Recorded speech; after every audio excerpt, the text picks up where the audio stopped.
It's easy and accessible for selling the produce I grow. To me, To me, a strong food system means no matter your race, no matter your class, no matter where you live, everyone around the world, all people, both men and women, even the poorest families, Everyone has access to healthy, sufficient, affordable, local and nutritious food. all year round, every month, every day of the week.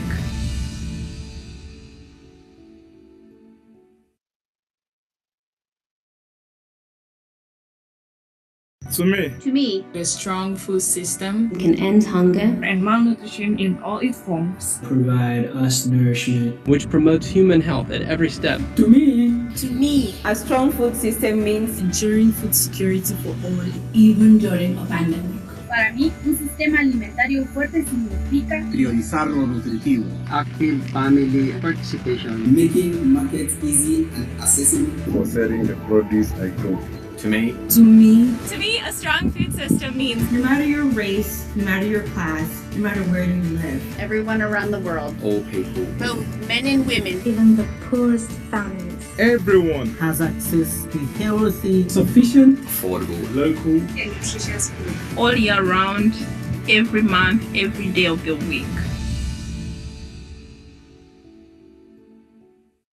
to me. To me, A strong food system can end hunger and malnutrition in all its forms. provide us nourishment. Which promotes human health at every step. To me, a strong food system means Ensuring food security for all. even during a pandemic. para mí, un sistema alimentario fuerte significa priorizar lo nutritivo, active family participation. making markets easy and accessible For selling the produce I grow.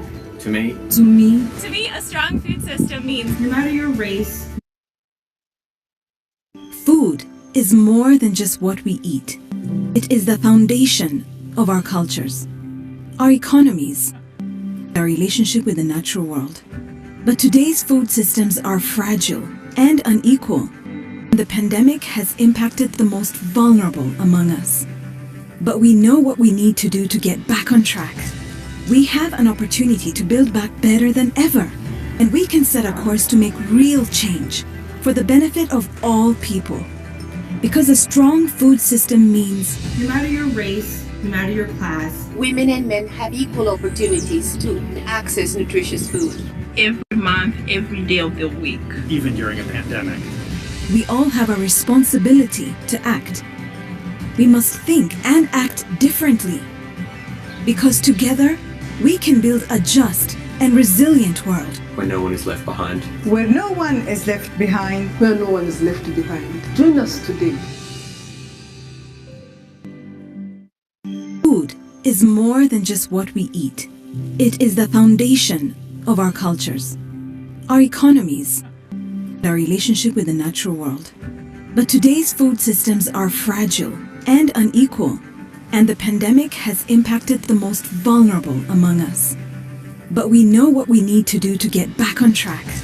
We have an opportunity to build back better than ever, and we can set a course to make real change for the benefit of all people.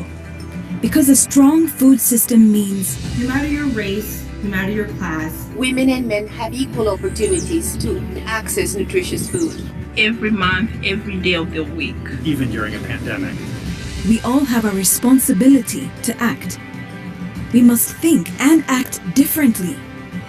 Because together, we can build a just and resilient world. Where no one is left behind. Where no one is left behind. Where no one is left behind. Join us today.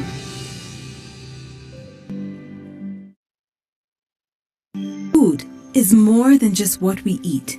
It is the foundation of our cultures, our economies, our relationship with the natural world. But today's food systems are fragile and unequal, and the pandemic has impacted the most vulnerable among us.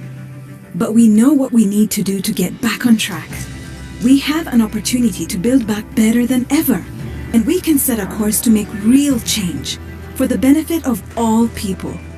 Because a strong food system means No matter your race, no matter your class, women and men have equal opportunities to access nutritious food. Every month, every day of the week. Even during a pandemic. we all have a responsibility to act. We must think and act differently. Because together, we can build a just and resilient world. Where no one is left behind. Where no one is left behind. Where no one is left behind. Join us today. Food is more than just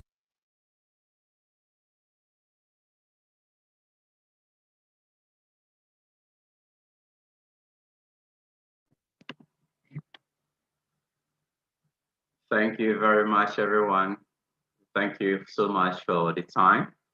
I'm really happy that you have all watched the video, I believe. This is our way of ushering you into what today stands for, the Food Systems Summit Dialogue, hosted by High Consort.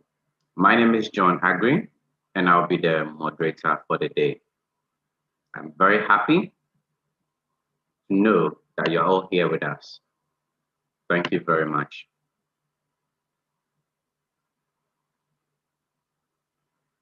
Oh, okay. There is a request that have come in that the video be played again. So I will humbly ask for 5 minutes so that we can play the video again and then we begin the session. Thank you so much. Thank you.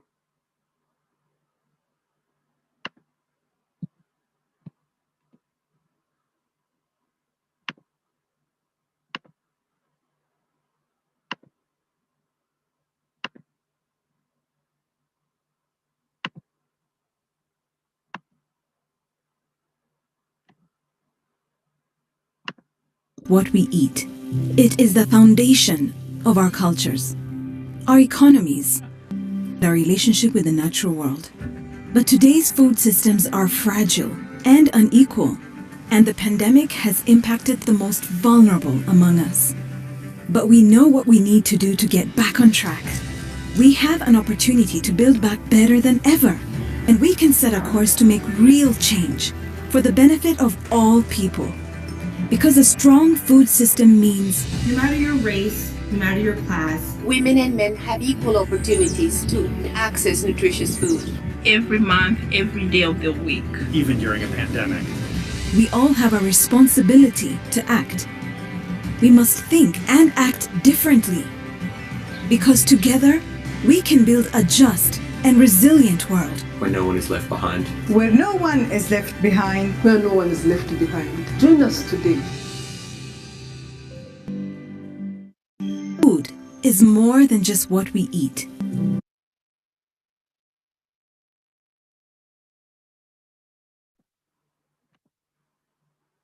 Thank you very much once more for having patience as we usher in the video to have everyone to watch it again.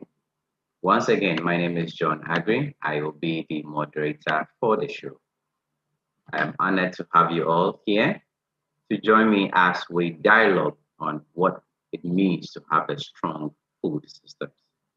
And I know everyone here is passionate about it, and I look forward to listening to everyone.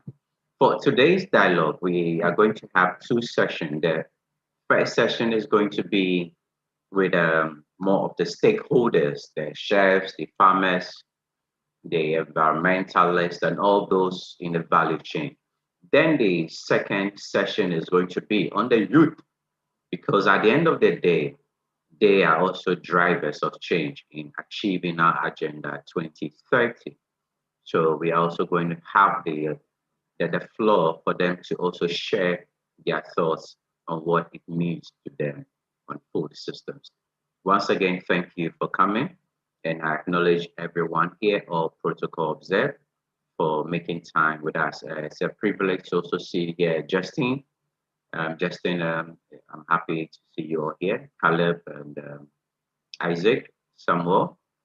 I acknowledge everyone who has made time to be here. Georgima, Kristen, I can see you, Kali, and also representing from the CSO platform Ghana, co-convener of SDG2, respected Kweku Asante, who is also here with us to share his expert knowledge and experience, what it means by food systems. And one high-profile person among us, respected chair, he's a continental president, Monday Tamar Yari, who is also here with us. So I acknowledge all of you, Madam Theophilia, I acknowledge all of you here. Samuel Oye Ni, I acknowledge all of you here. So to dive straight to the session for today, I will give each of the speakers a brief minute to introduce themselves, 2 minutes each, because they know themselves very well, more than I do, and it will be much more better to hear from them as well. Okay, so today we are going to focus everything on the food summit, and also a critical component is on the action track 5, that is build resilience to vulnerabilities, shocks, and stress. And our theme for today is maintaining functionalities by building resilience to vulnerabilities, especially looking at how COVID-19 impacted our food delivery system or the food value chain. How has it been for us? Now, according to Madam Agnes Kalibata, who is the special envoy for the 2021 Food System Summit, she said, we believe in a world where healthy, sustainable, and inclusive food systems allow people and planet to thrive. It is a world without poverty or hunger, a world of inclusive growth, environmental sustainability, and social justice. It is a resilient world where no one is left behind. So, in reducing poverty and ending hunger, it depends on making progress in rural areas where most of the world's poor and undernourished thrive. Now, today's dialogue is also more focused on the African continent, where we're looking at the food security and then the nutritional status of most of the vulnerable population groups. Thank you very much. So I will now open the floor. Let's get the introductions going, and then from there we start that scope. So I will, Isaac, if you are there, I would like you to introduce yourself. Kindly unmute and introduce yourself.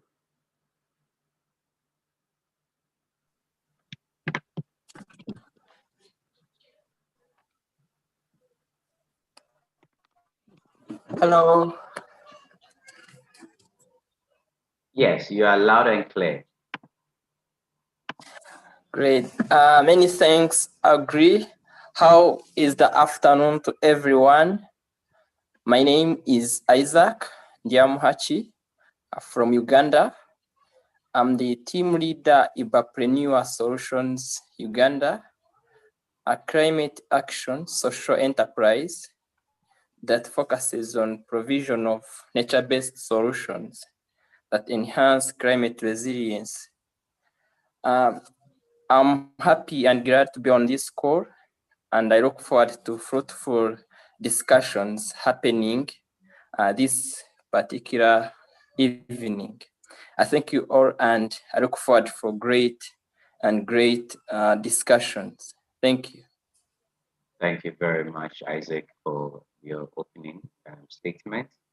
Okay, if you also there, Kweku Asante, the floor is yours.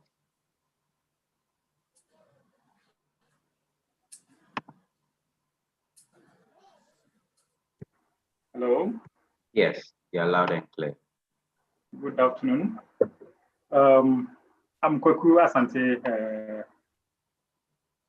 very simply, and I happen to be the Director for Agency for Health and Food Security and the convener for the CSO sub-platform on SDG2, and also a farmer and a forester in practice and by profession. And I hope to learn and also contribute and share a few thoughts as I learn from others.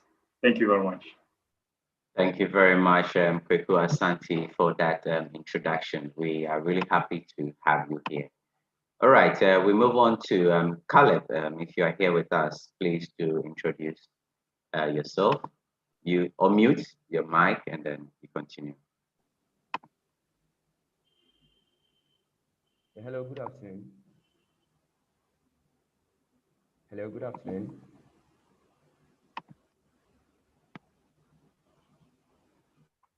Hello, good afternoon. Yes, good afternoon, Caleb. The floor is yours. All right, thank you so much for this opportunity.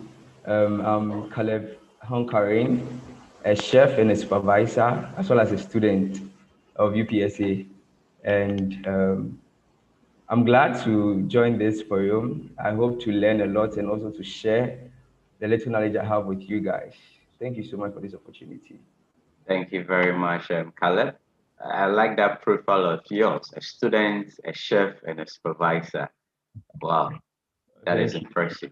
And we have here my brother from Nigeria, who is looking all smart, considering being a farmer with the glasses. Please, the floor is yours. Introduce yourself. Hello, everyone. Good afternoon. Yeah, I'm Oluwatosin Ogunshola by name. I'm an agribusiness specialist, a researcher, a farmer, and an advocate. So, in Nigeria, I am a lover of fruits and vegetables. I grow a number of them within the West African climate. So I'm glad to be here today to share my experience as much as learn from other persons about the topic we are discussing today. It's good to be here. Thank you. Thank you very much. Thank you very much, my brother from Nigeria. All right, can we have Kristen, if you're here, please introduce yourself. Kristen.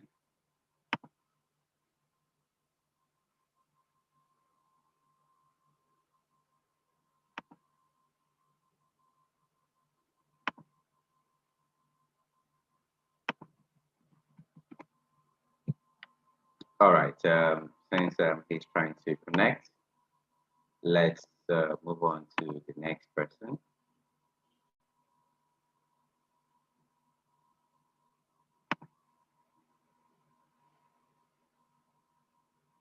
Okay, our curator is also on the field because she is also both a farmer, a researcher, and so you know how it plays out to be. So we'll wait for her as she joins us. And we have one person here who I would like him to introduce himself to us. Cha, if you're here, please unmute and introduce yourself.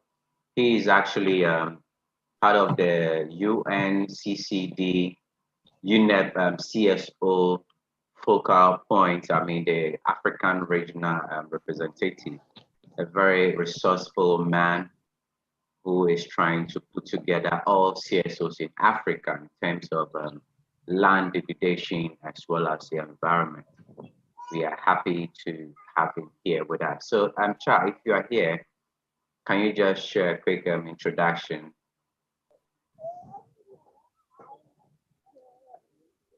Thank you. Thank you, hired consult. I am Chabo Bukingo from Cameroon. I'm the current panel officer to the UNCCD CSOs for Africa, and I'm also the Farmers Major Group focal point to the AMGOS. Yeah, AMGOS is the UNCCD UNICA CSOs platform.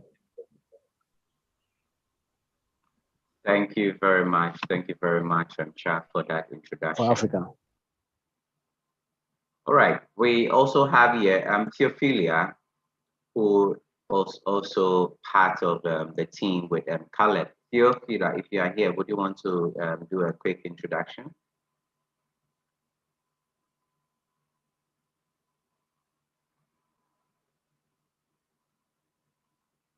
All right. We have one of the impressive youth advocates as well as activist. At 17 years, he is actually a CEO, a founder of a youth movement that is doing amazing work in the African diaspora. And he will be in the second session leading the youth voices on the food systems. That is Obed Dazi, and he's also here with us. And I also like to recognize the CEO of Caritas Ghana, Samuel Zan Akologo. Respected sir, are you here with us to share a few introductions?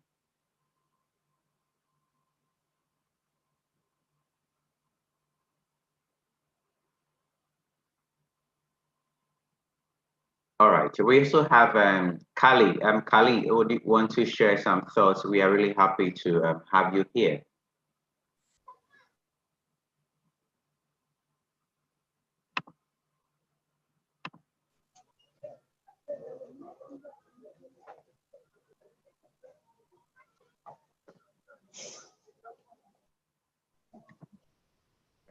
Okay, hello.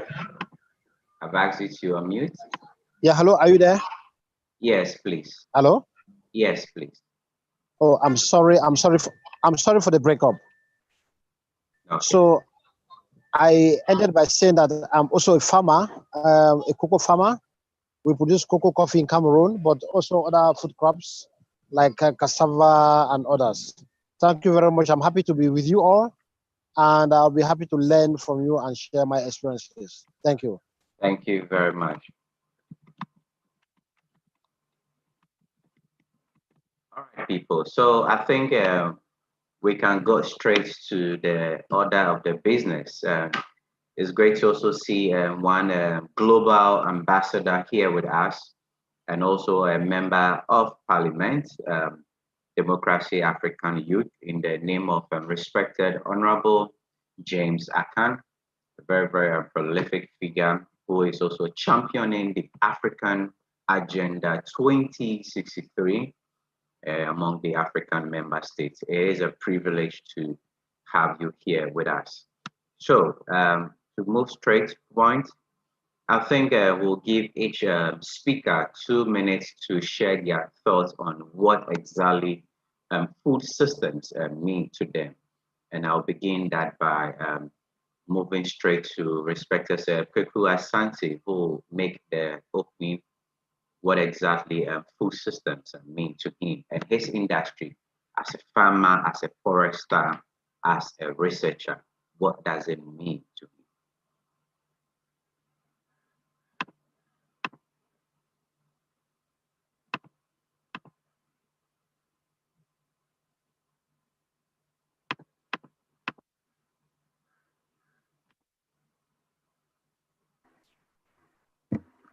Hello. Yeah. Yes, you're live.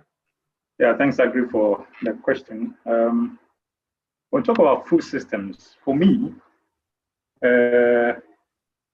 it brings together thoughts of ecosystem functioning effectively to continuously promote productivity of plants, whether forest species or crops, whether cereals, legumes, tubers, or whatever crop we are growing for food. So sometimes we tend to see farmers as producers, but within the ecosystem framework, we are not producers as farmers. We are only managers of the environment. Why? Because we manage the environment. Even when we look at the root word for agriculture, the culture part, the culture, is about care. We are caring for whatever we are producing. So by the fact that we do not put together the raw materials like carbon dioxide and all the, bringing sunlight and all that, we don't do them ourselves. We are not producers. We are only managers of the environment towards achieving the best potential for the crop, whether tree or plants, and even if we are doing some animal husbandry, the genetic potential of that species that we are dealing with. So food systems brings together the productive capacity of the environment with the species, responding to the needs of human beings and even for animal consumers, so that together we drive a continuous system of support where living as managers, we are helping in the regenerational capacity of the environment, and the environment is also supporting our livelihood. So once we have that interdependent system, it means that we can talk about food system in that manner. But I'm sure that as the dialogue goes on, we will establish why we don't have the ideal of the food systems, and we seem to have some challenges, and we'll be discussing the way forward as time goes on. Thank you very much. Thank you very much, Asante. I think with this new perspective that you have said, that farmers are not what producers, they are actually managers. Wow, that I think gives me some new perspective that we will come to. Now, you also said farmers just manage the land by caring for the food produce, and also for the animals, be it animal husbandry or the crop produce that is there. So I think we'll come back to this. Farmers are managers and not producers. I like that context. Now, to move straight to Olua Tosin, over to you with what exactly food systems mean to you.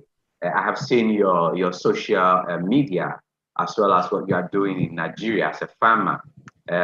You have this coin addict, being tomato-lized. Yeah, it's really beautiful seeing the tomato farm producer.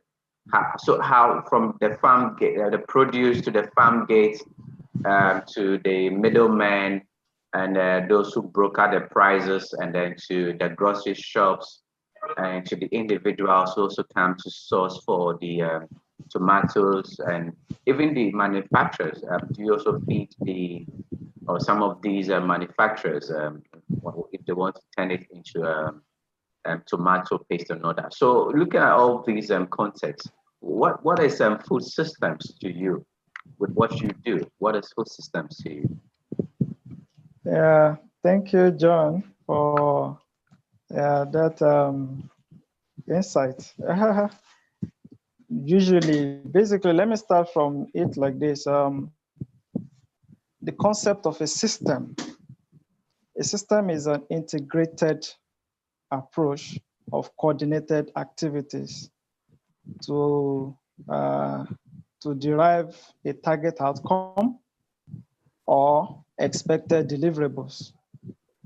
So now infusing the system with food And then you are not talking about food system.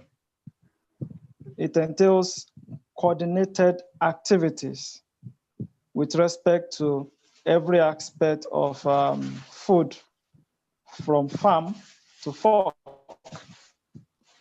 so that it can be sustainable, and then it can yield the impact, it can yield the deliverables it's supposed to, while individuals along the value chain can appreciate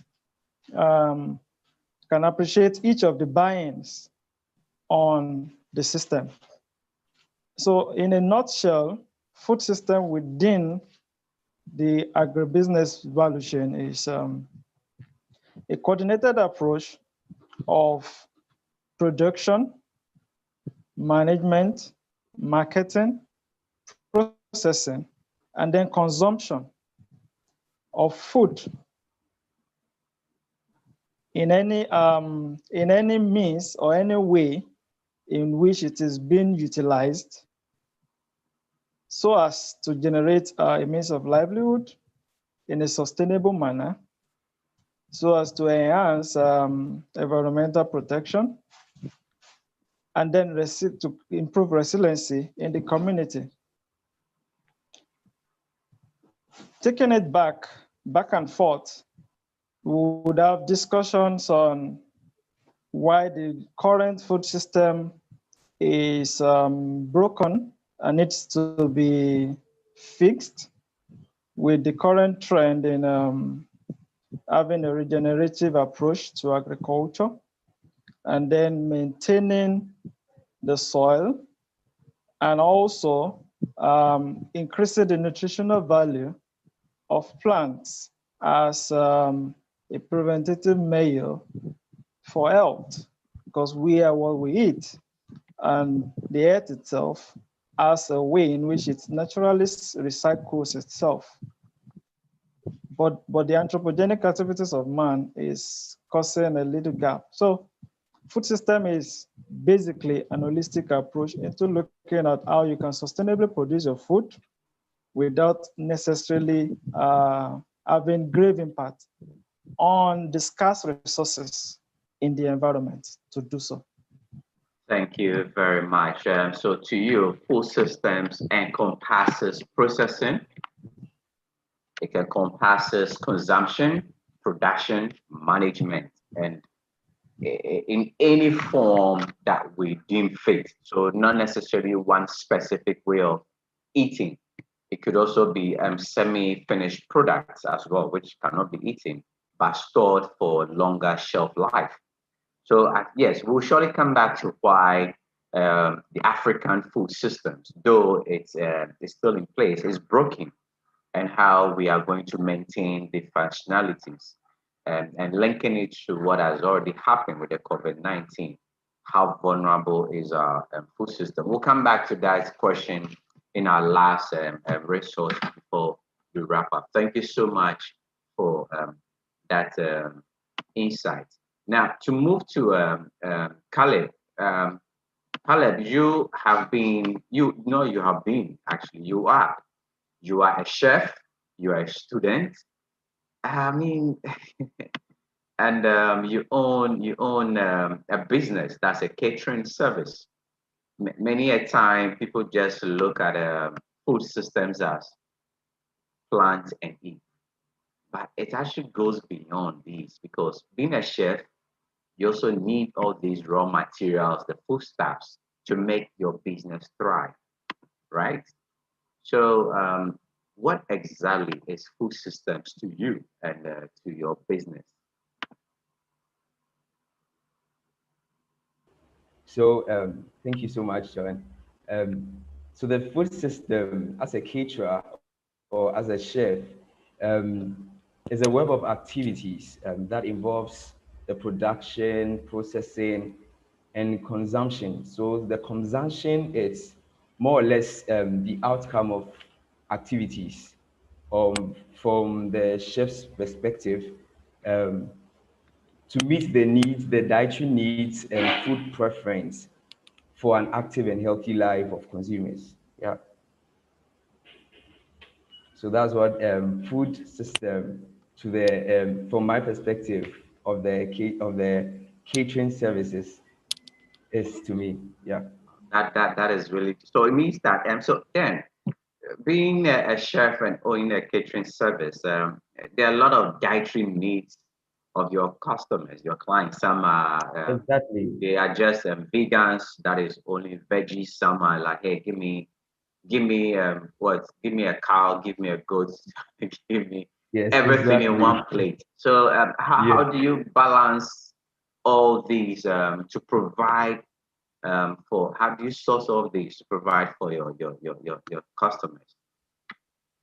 So as much as possible, we have different, as my brother Kuku said, they are just managing. So we interact with farmers, different farmers who have good products and farm produce, and we get them from these people, from certified people to be specific, because you don't just go to anyone for your crops, your products. You need some specific, a kind of you need a specific standard to work with because you're going to work with the dietary needs of people. So first of all, you need to consider the age, the people eating the food. Because sometimes if you, for example, you're going to cook for a young child from ages of 6 to 10, you also need to consider that they are in their growing stage. So you need to include more protein, carbohydrates, vitamins as well. So we look at all these things before we go ahead with creation of food. Yeah. Wow, that is very very impressive from you. Yeah, you say well, you need to consider one the age, the preference, and the dietary component of the food you are preparing. I think that is really critical because looking at how the sector is and everyone is in for the profit. Sometimes you eat and within 30 minutes, it's as if you've not eaten at all.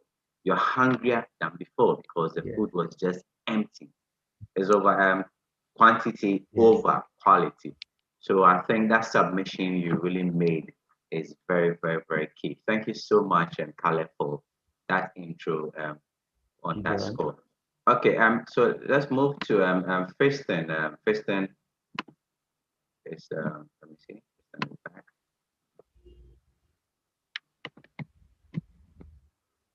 Okay, I think we have lost Fiston. But then I would like to throw this same question. What does food system mean to you, to the our participants? Because we are all here to share in that. Will any of the participants want to tell us in their own words what exactly food system means to them? Please raise your hand and then I will allow you the floor.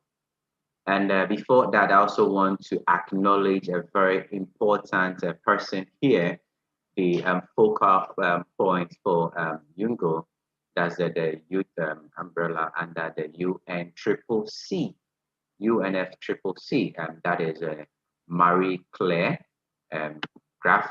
She has been very supportive of this webinar. It has been amazing looking at how she tries as much as possible to coordinate affairs with over 1,000 member, and yes, still she tries to make time to also see how things are going. We are really happy to have you here, even if briefly, to see the proceedings of today's food systems dialogue in support of the United Nations Food Systems Summit happening 2021. Thank you so much, Marie Claire, for showing up here. Okay, so now back to the participants. If you want, you can just use the icons to raise your hand, and then I'll give you the platform so that we can also share your thoughts on that.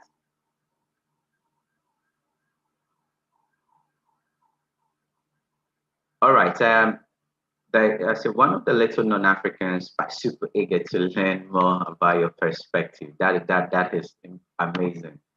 All right. So would anyone want to share before I start calling names? We are not in a classroom, but Okay, Justin, would you want to share thoughts? Great. Okay, you can unmute now. The floor is yours.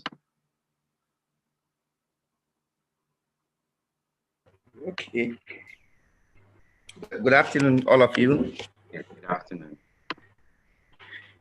I'm actually joining you from the Upper East region.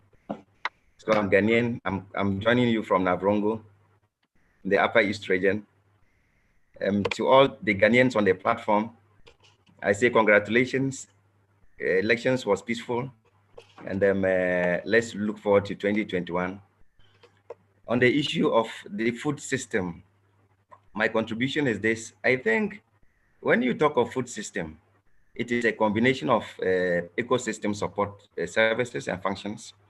It is a combination of the culture of the people, the socio-economic situation of the people. You cannot talk of food system without considering the economic situation of the people. So it is about the economic situation of the people, the cultural outlook of the people, the social dynamics of the communities in which these people come from, the environmental condition of these people. When I mention environment, I mean the geographical area of these people, the climatic factors, the weather situation. And then you also have to look at it from the economic perspective of these people. So if you look at the food system, it's just like looking to the, how do I put it? Just look at the triple P perspective to development, okay? There was a report some time ago produced by the Brundtland report on sustainability. It is a triple P effect, the planet, people, and then profits. You can talk of the food system without a perfect combination of these three P's. So just as you started with the documentary, it well captured the socio-cultural situation of the food system. You cannot describe any food system in any part of the world without a critical analysis and consideration of the social, economic, and environmental factors of the people and the geographical location of these people. I like your comment on the farm gate system.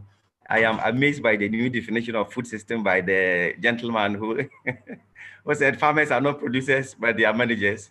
I mean, that is impressive. That is, it is nice to learn and to know. And I'm happy to be here and to learn. I'm really here to learn. My background, I'm a water, I'm a professional. I'm training in Holland. I have been in Holland for quite some time, but I have my own NGO in northern part of Ghana. And then our focus is water, energy, food nexus. So this is what we are doing in the northern part of Ghana. So thank you. Yeah, thank you so much for that. It's as if you have actually summarized the whole food systems as in the culture outlook, economic situation, social dynamics, and environmental component. That is the geographical location of the people, with respect to climate, weather, the soil type. I think this quantifies the whole perspective of what food systems are, which is very detailed, straight to point, and a summary. All right, so let's see how others will also respond to that. Theophilia, would you want to share thoughts on that? You can unmute. Hi. Yes, you are live. Good afternoon. Thank you for the opportunity. Okay, for me, food systems outlines all the processes involved in enhancing, protecting, storing, and packaging farm produce from the farm to the final consumer. So, for me, my understanding of this is that once the farmer is treated or is well equipped with everything that he needs to work with, from the farm right to the market, right to the middleman, and right to the final consumer, he's able to keep the produce that he gets from the farm well enough for the final consumer to get it at a more presentable way. So the consumer doesn't get it in its raw state, like when I say raw state, I mean the consumer doesn't get it the way it was in the farm, but he gets it in a more appreciable way. So it's packaged in a way that can be more presentable to him or her. So from there, the person might, the person thinks to use that produce for his or her benefit as well. Thank you. Thank you very much, Theo, for your opening remarks on that. What exactly also food system means to you. All right, people. I think we will move on to okay. Samuel, if you can now unmute your microphone and share your thought. What exactly food system means to you?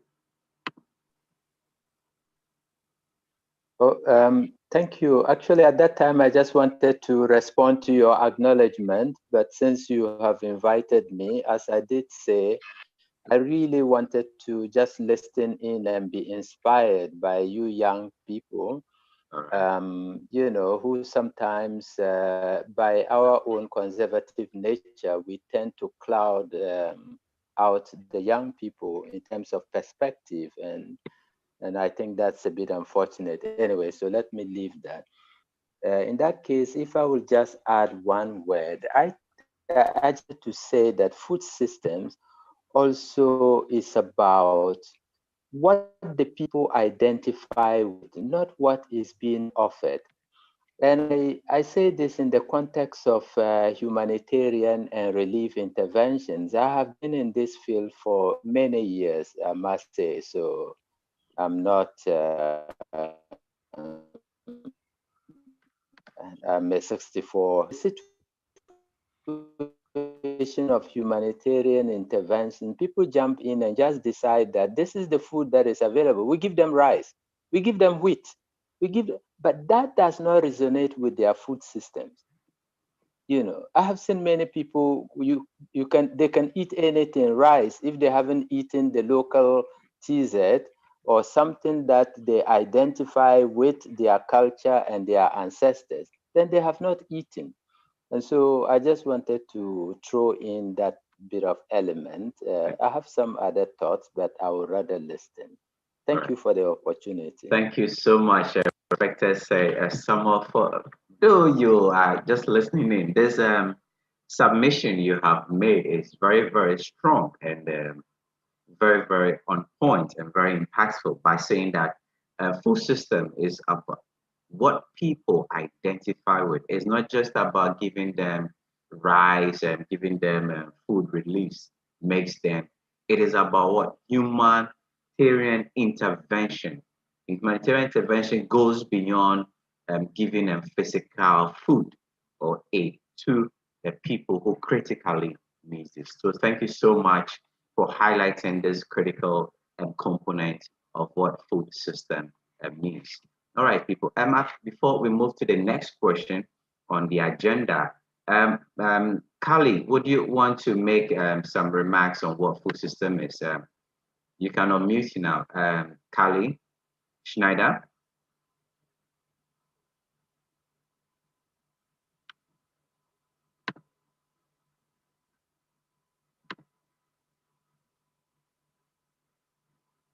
Kali, are you there? All right, people. Let's move to our next question. Now, the objective of today is in twofold. One is to create an enabling platform for individuals and institutions who have joined today and engaged in the functioning and governance of food systems, that these stakeholders are empowered to prepare for, withstand, and recover from instability and participate in a sustainable food system. Now, looking at what COVID-19 came about to do, a lot of our systems broke down. Remember, most of the countries were in lockdown. People had to stock, but those with enough money were able to stock much more. So what happened to those who did not have enough resources or revenue to stock or stockpile? How were they fending for themselves? How was our food system able to cushion? So today we are just going to look at how all these interplay and find solutions to them.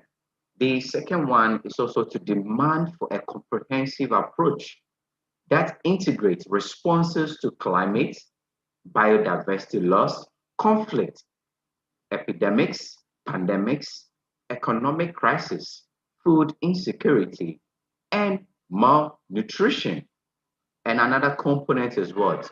Inequalities, structural inequality. So today's objective around the African Food System Dialogue is centered around these.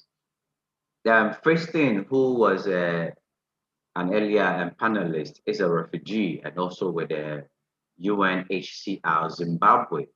But then I think our panelists can also throw some light on this. So the next question is, can refugees and other conflict-affected people be integrated into food systems to help them rebuild their lives?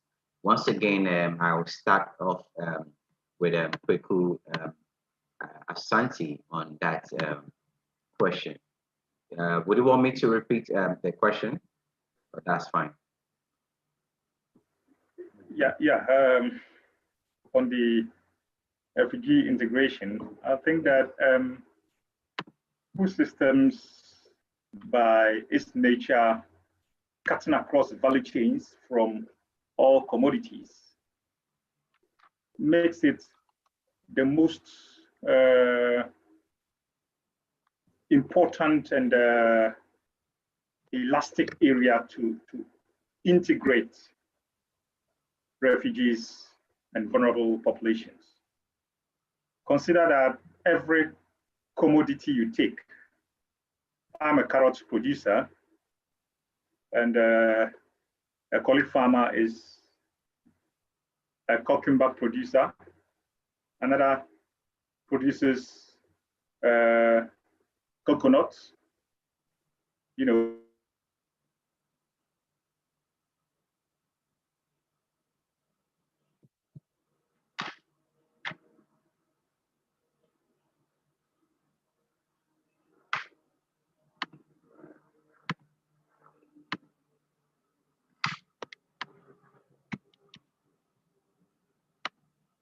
Hello, Kweku. We lost you there. All right, we'll come back to Kweku on that question. I think we have lost Kweku. Let's move straight to Oluwatosin. Are you there?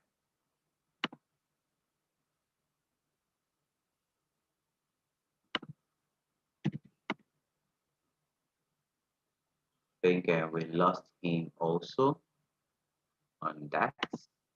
So can we have Caleb? Are you there? Caleb, are you there? Yes, I'm here. All right. So can you just respond to this question on that?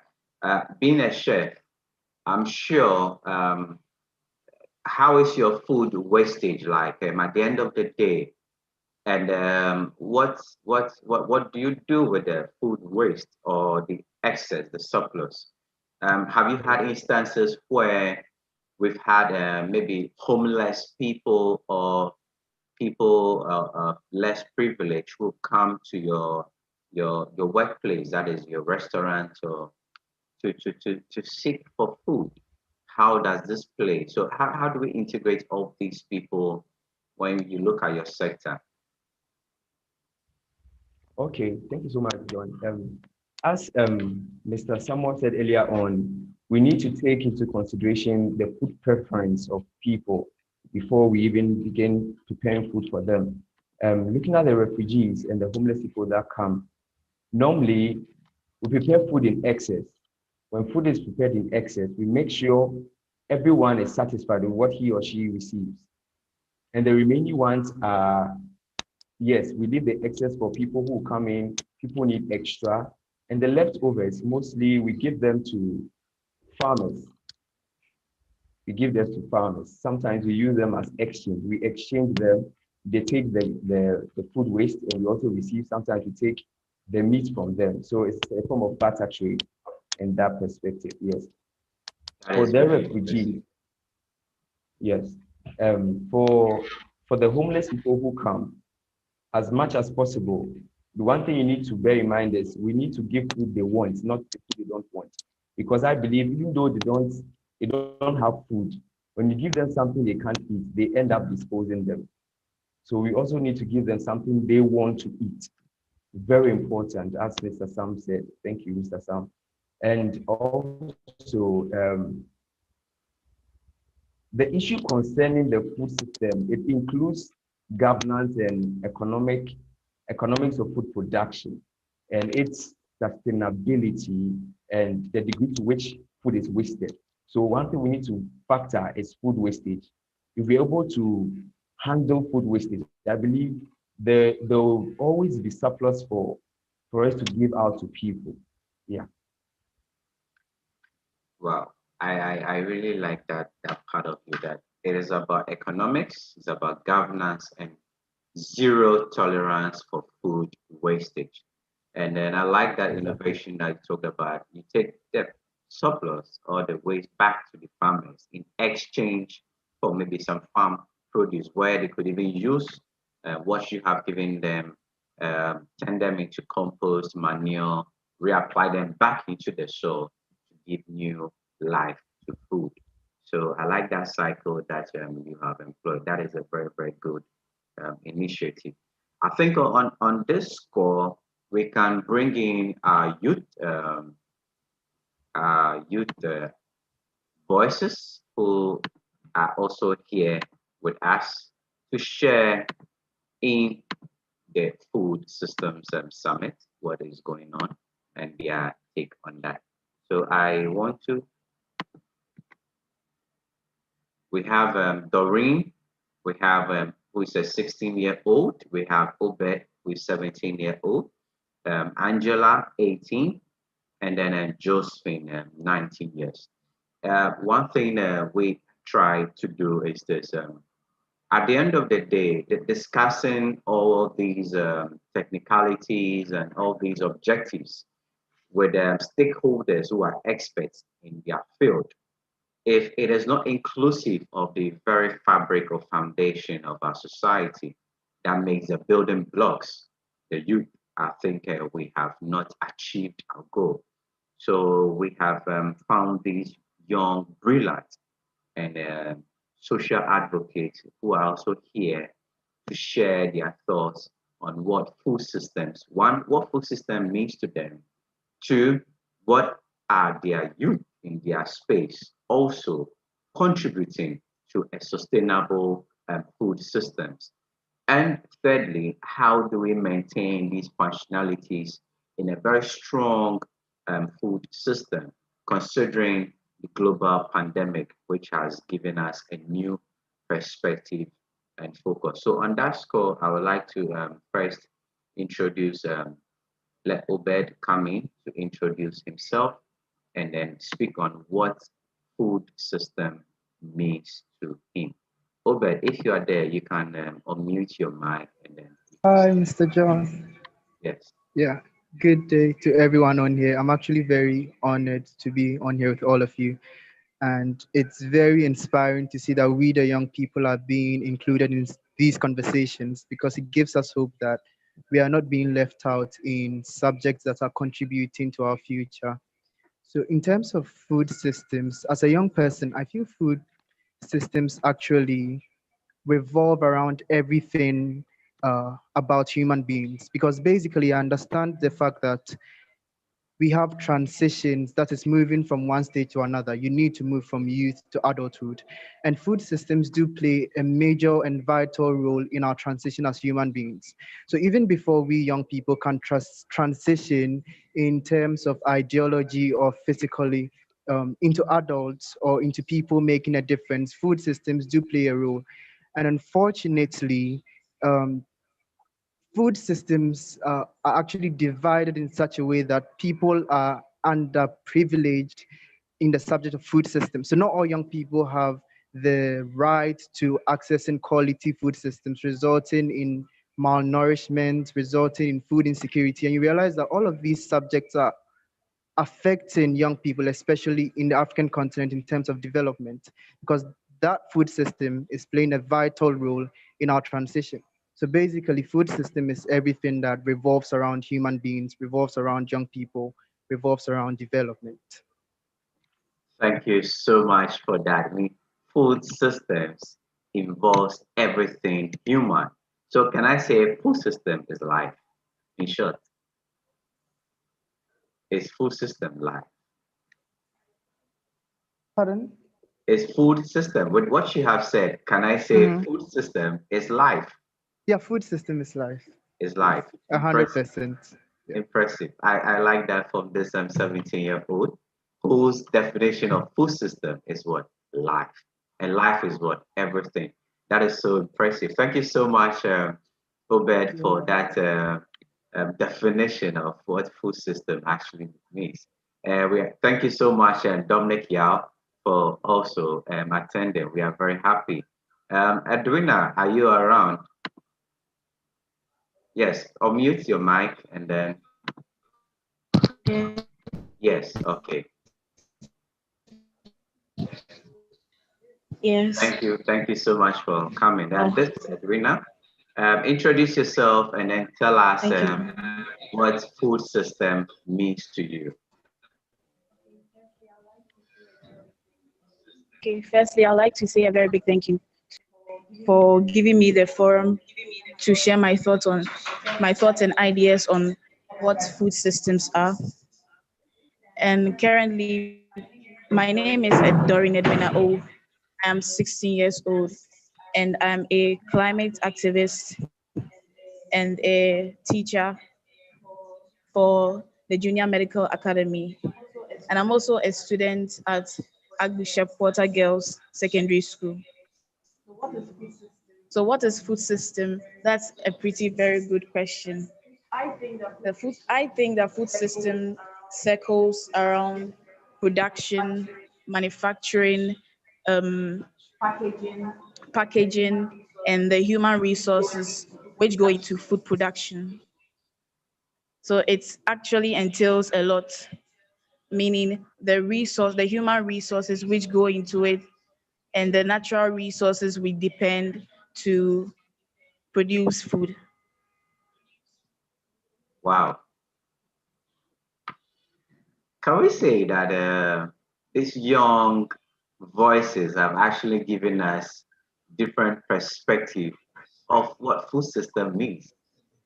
I'm really impressed with their answers because considering their age and a teacher, a climate change activist, and a student as well. But yes, though, they understand the context of food systems. That means that when we are at the table discussing policies, discussing briefs, discussing projects, these young minds cannot be left to play because they are actually our future. So it's really, really with much appreciation to have you here, Edwina and Obed, Thank you very much. That's your perspective on what food system means to you. Thank you. So we'll move to Angela. Are you there? Is Angela with us?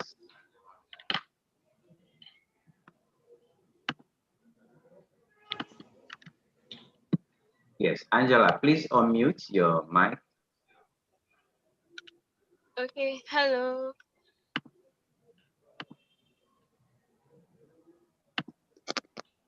Hello. Yes, we can hear you.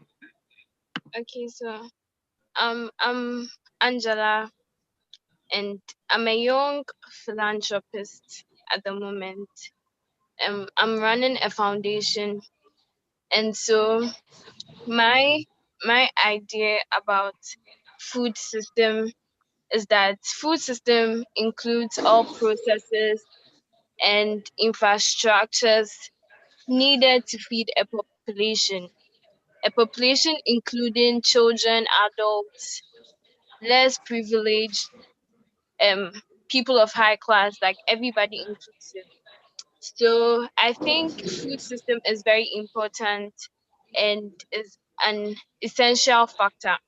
Also talking about food wastage, I feel like our leaders are doing what they can about this food wastage issue, and how to make sure everybody in this country is fed and okay and everything. But I also think that we all have a role to play in this food system, because I feel that a lot of households literally waste food. And if we are to break this food system down to individuals, I feel that we all have a role to play, and then we all can help ensure that everybody is okay, everybody is fed. Talking particularly for the less privileged in the society, I feel if we all do what we can, they will be okay, we will all be okay, and then basically that's the whole importance of the food system, that everybody in the country or the whole population is fed. So that is what I understand about this whole food system Thank issue. you, thank you, thank you very much, thank you very much, thank you very much, Angela, for that. As you rightly said, each and every one of us, we have a role to play when it comes to food wastage. Now, before I go to Josephine, there's a comment here from Phi Cassian. He is with Youth Development Organization, that is YODO, Cameroon. I think I'll give you the floor. Phi, let me give you the floor so that you can share what you have already put down here. So you can unmute your mic if you want to speak on what your submission.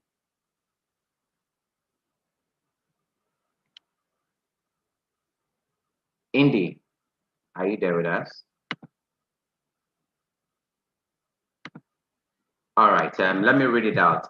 Indy is saying, I think in relation to food waste, much of Africa's food takes place in the farms. The main handicap is the lack of farms to road markets, the lack of infrastructure, which earlier Angela made mention of, that food system is all about processes and infrastructure. So that is very key. Like storage contributes to post-harvest waste. Approximately, by my estimation, about 30% of what is produced in the farms is wasted, considering the perishable nature of food, the lack of farm roads, market roads, further worsens the situation. Thank you very much, Phi Cassian and Indy with the Youth Development Organization, YODO, Cameroon, for that inspiring point. And also from respected Justine, that I'm very interested in this particular issue of food wastage, because it is problematic for poor societies to have waste. Africa, Asia, and the Caribbean regions, which together we affectionately refer to the Global South, need to discuss the subject of food wastage, especially in a time of climate uncertainties, rising urbanization, population growth, and rising food insecurities. It means that food wastage is actually a very critical subject matter which needs to be addressed, and it's also a component of the food system's sustainability if we need to sustain our food. As Caleb earlier made mention on how they innovatively find a way around food wastage. So thank you very much on that scope. So let's bring in Josephine, and then from there we move to the participants to also share in their thoughts. So Josephine, it's your turn. Okay, you can unmute your mic and then speak now. Okay, good afternoon, ladies and gentlemen present. I am Josephine Daisy, the Global Youth Ambassador for the United States for Young Africans and the Batch President of the Wesley Girls High School 2020 Year Group. So I deem it a great honor to be given this opportunity to present myself here and discuss whatever we are to discuss over here. So what is before me is what is food systems. So I believe food system is a holistic integration of processes, procedures, and ways at which food is produced, managed, how it's what's the name, how it is taken to the consumers, and how it is even consumed. That's what I believe.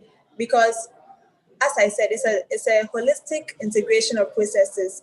So it involves a lot. The way at which the food is produced from the soil and where it is consumed at even.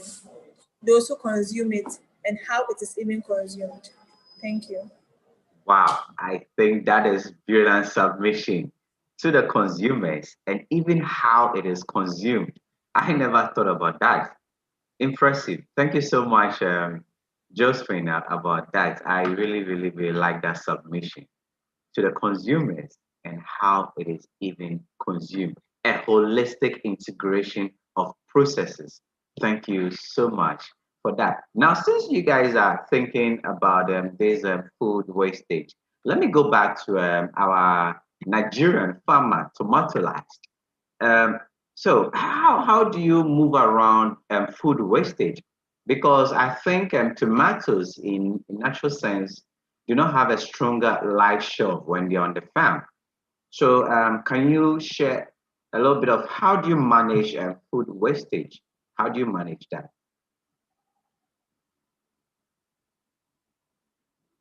Yes, please, you can unmute. Oh, okay. Yeah, thank you so much for that. Yeah, basically, like the young mind also said, I'm also a young mind, so yeah, food wastage is a key issue in production line for production of food, either it's crop or livestock. So as a farmer, I will talk basically from that angle, and as a tomato farmer especially. Like you rightly said, tomato is a perishable, and the shelf life is short, and you have to go around cutting the waste that can be generated from it is basically through planning. Planning has to come in the form of what's your target market? When did you intend to have your produce ready for sale? By the time you have that information, then you can then draft your plan before you even grow what you want to grow, before you seed, before you plant. That information has to be known. So at the end of the day, your schedule for growing the crop would meet the target market, and it has to be in time. And at the end of the day, your post-harvest process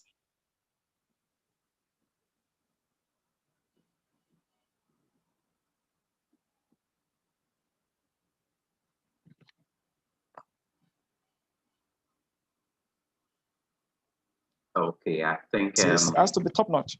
So the best quality form for its consumption. So basically, to cut food wastage from the production end, it entails planning. Planning in a regimented manner to meet the time at which you want to supply in the market. That's when market needs the supply. You don't just grow what you want to grow when you feel like growing it. And then at the end of the day, when you have the produce already harvested, then you start looking for markets. You would have a lot of wastage from that.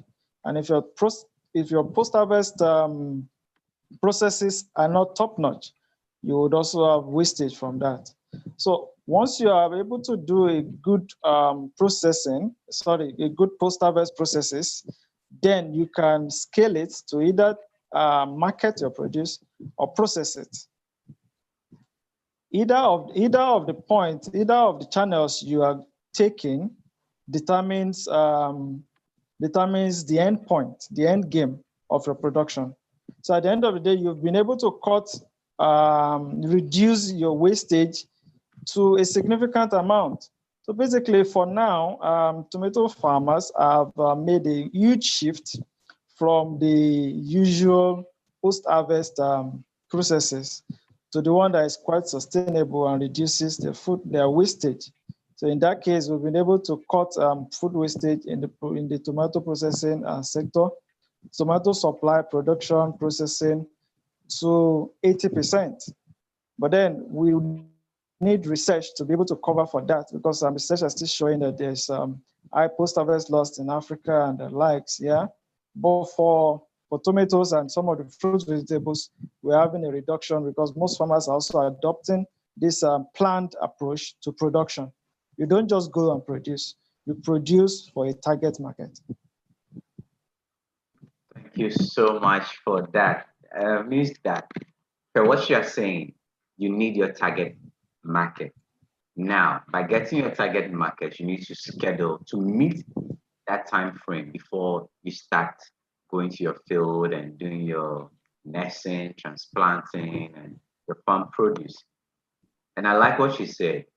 Do not plant just because you feel like it. No, that was back then when people get seedlings, they get small land and they just start planting. There's bumper harvest, but we do not have the consumers or the middlemen to facilitate that process. So I think that post harvest loss has greatly. So if I put it to you, I put it to you directly. If we're looking at percentile, how much of food waste have you had? I mean, you can't say it's zero from your end. Have you? And I mean, what do you have food waste? No. Well, if you want to aggregate it, because you will definitely have some losses during the production. You lose some of your plant, you lose some of the fruits to biotic and abiotic stresses. And then, but then if, as much as possible, if you're able to curtail some of these through your programs, the maintenance and good agricultural practices, and then spray programs, then coupled with the post-harvest and then the market or processing, then to a large extent for us, we've been able to cut wastage to the barest between 5 and 10%. So in that case, we are able to at least produce what we produce in terms of tomato production. We're able to produce, have an expectation of, okay, this is the yield I'm expecting. And then because we've been able to put in place all these good agricultural practices, and then we know our target market, we are producing according to schedule, according to plan, to meet that target market. Then with our post-harvest processes top-notch, we are able to deliver at that rate with minimal loss, sometimes less than 5%, but it has never gone beyond 10%. So that's more of a huge progress. And there's most of the farmers too are adopting the same mechanism, so that at the end of the day, when you now aggregate all of this together, then you will find out that things are already changing within the system. So over time, we want research to capture this so that everyone can know that post-harvest loss is gradually phasing out in Africa. Yeah. Thank you very much for that submission. So, people, we will move to our next last two questions. Is it how then do we pursue a transformation of sustainable food system in the coming decade, and also in support of the UN Food System Summit, which comes up next year, 2021? How do we transform ourselves? I mean, what options are there to have a sustainable food systems, considering this current COVID situation, these vulnerabilities that has put in some gaps in our food systems? How do we transform all these experiences into that? Since you're already on, I think you can take up that question.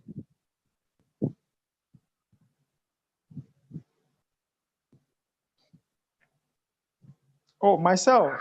Yes, yes. Since you are Sorry, on, I missed it. Please, can you all right. reframe what My you just question said? is, how can we pursue options for the transformation of a sustainable food systems in the coming decade, considering the vulnerabilities that COVID-19 has put to us? How do we transform ourselves? What measures can we take? And also, yeah, in that aspect.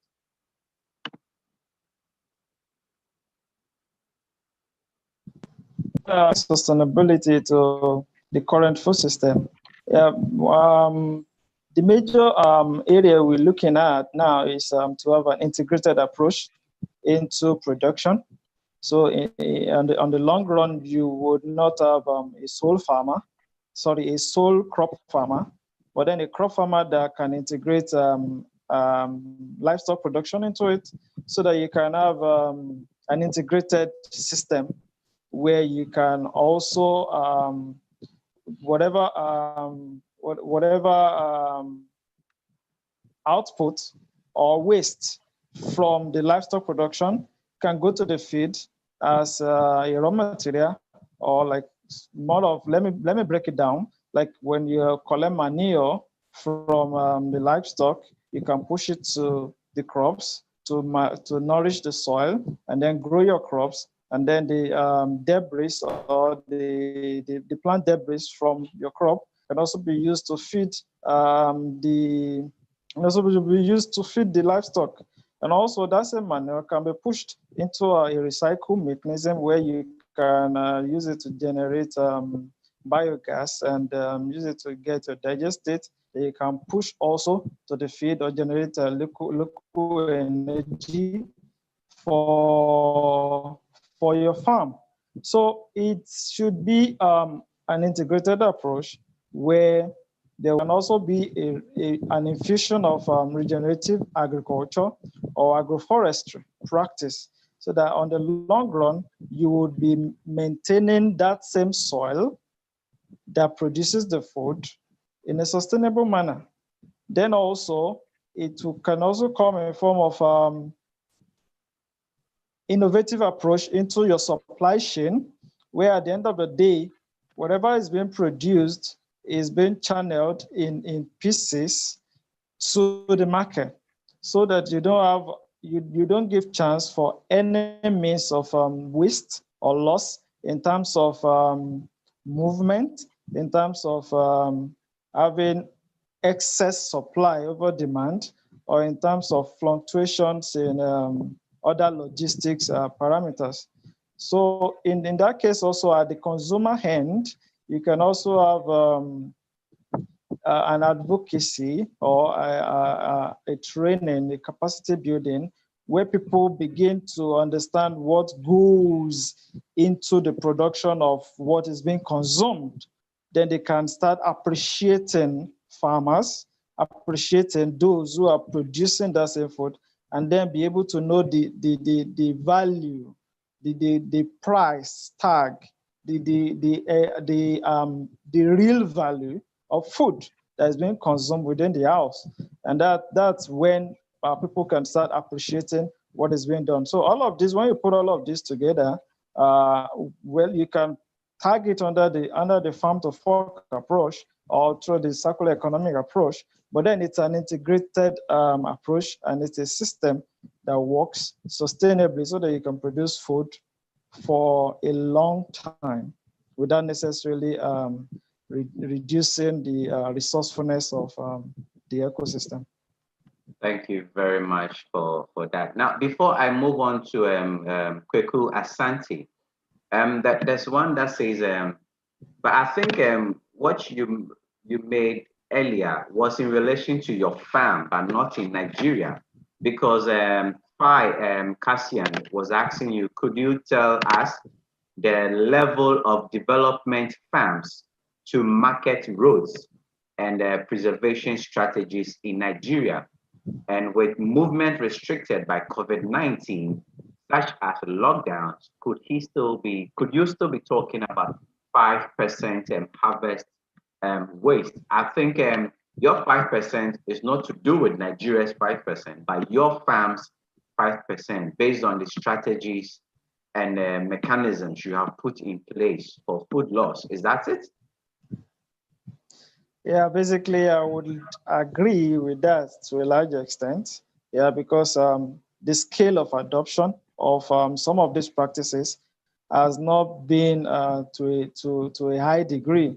So yes, there would still be some bottleholes. There will still be some lags here and there that hasn't been able to have the 5-10% loss range in at other places. But in the farm, yeah, we have that. But even the COVID-19, as much as it affected to some extent, but then there was still movement. But then you can also infuse the fact that there were issues with the climate variability on a large scale. So that also contributes to this loss in one way or the other when you look at the biotic and abiotic stress factors for production. So in that case, we have a lot of issues on the feed that made farmers to lose as much, because most of the farmers that grew maize, for example, lost in large quantity. And then some farmers that grew tomatoes also lost, not necessarily that they lost at the point of post-harvest, but they lost at the point of production to abiotic stress like drought or excessive rainfall. And sometimes it's also a loss to pests and pests and diseases. So some of these are what is still causing some farmers to have that high percentage of wastage on the feed and during production. But then at the post-harvest end, most of the farmers have already adopted the approach that reduces post-harvest losses and handling, before it gets to the market. So as much as farmers can be able to scale that production to the post-harvest phase, then you can say, I've been able to scale through. Yeah, so that's basically what it is at the moment in Nigeria. Thank you very much for that farmer infused delivery of breakdown of percentages and food losses. And also, thank you so much that you have put in place strategic measures on how to reduce food losses on your farm. So before I come to Isaac, I think Kweku Asante was lost due to technical challenges. He's back now. So Kweku, if you can respond to the question of how can we pursue options for the transformation of a sustainable food systems in the coming decade, considering the vulnerabilities that COVID-19 has laid bare to our food systems. And after this discussion, we will come back to a very critical question which has been put on the platform from Justin. We'll come back to that question. It's a very, very, very crucial question we will need to address before we end. So let's settle on this first. Over to you, Kweku. Okay, thank you, I agree.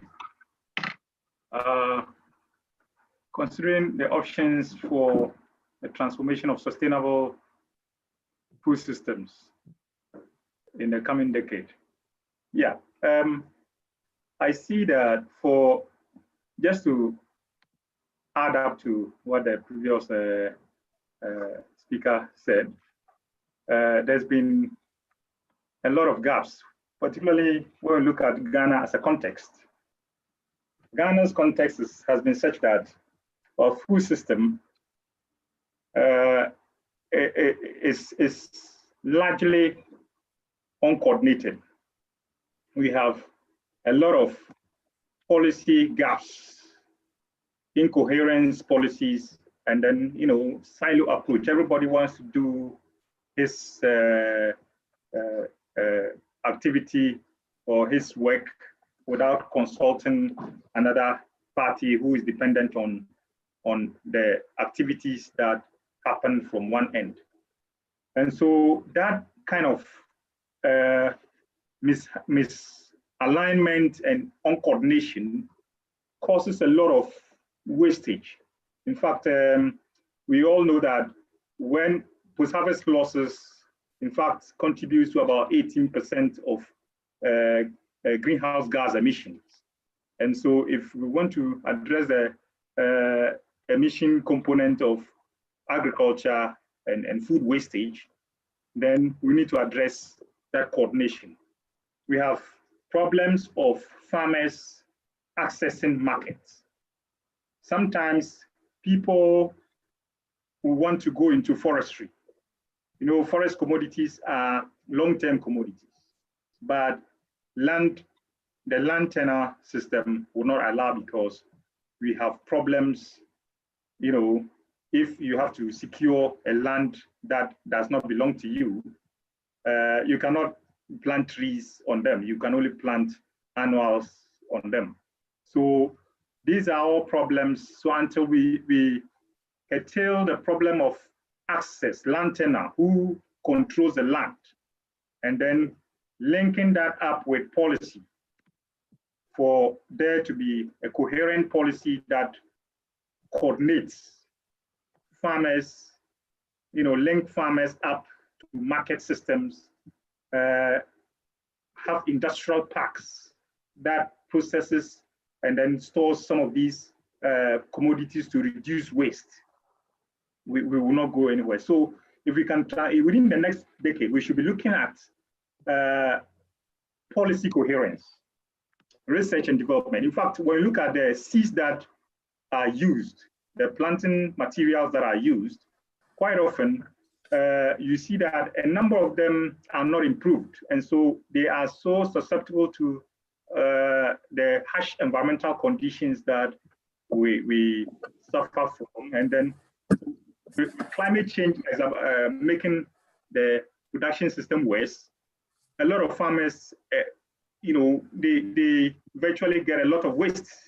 And so we can move forward. We should look at research informing climate resilient, you know, commodities, whether plants or animal species that are going to be used. They should be resilient enough to withstand the environmental condition. In addition to the farmer or the forester managing the environment well, because if your soil is managed well, you are sure that its biodiversity, its micro and macro organisms can adequately support the nutrient cycling of, you know, the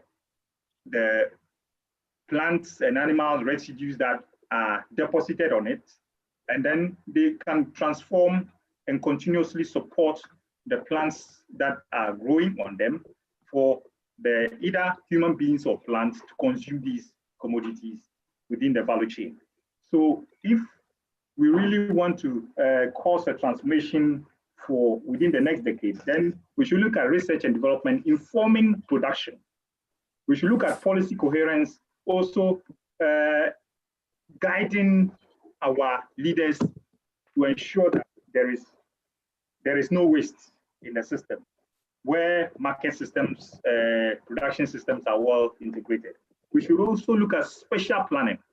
In fact, when we look at Ghana's context, where we have different, you know, we don't have any place we can call a land bank for agriculture. If a community is developing, which place do we have is allocated or dedicated for crop production? Which area is dedicated for forestry?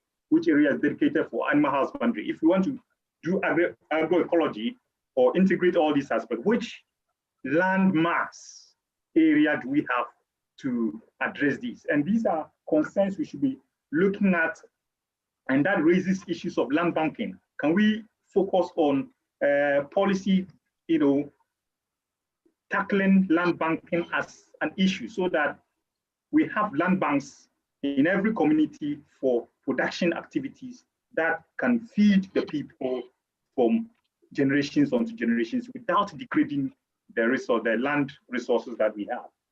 Food safety are also a concern. In fact, people tend to use so much chemicals, fertilizers, pesticides, and these are degrading the environment. And so even in the cocoa sector, we are now resorting to hand pollination.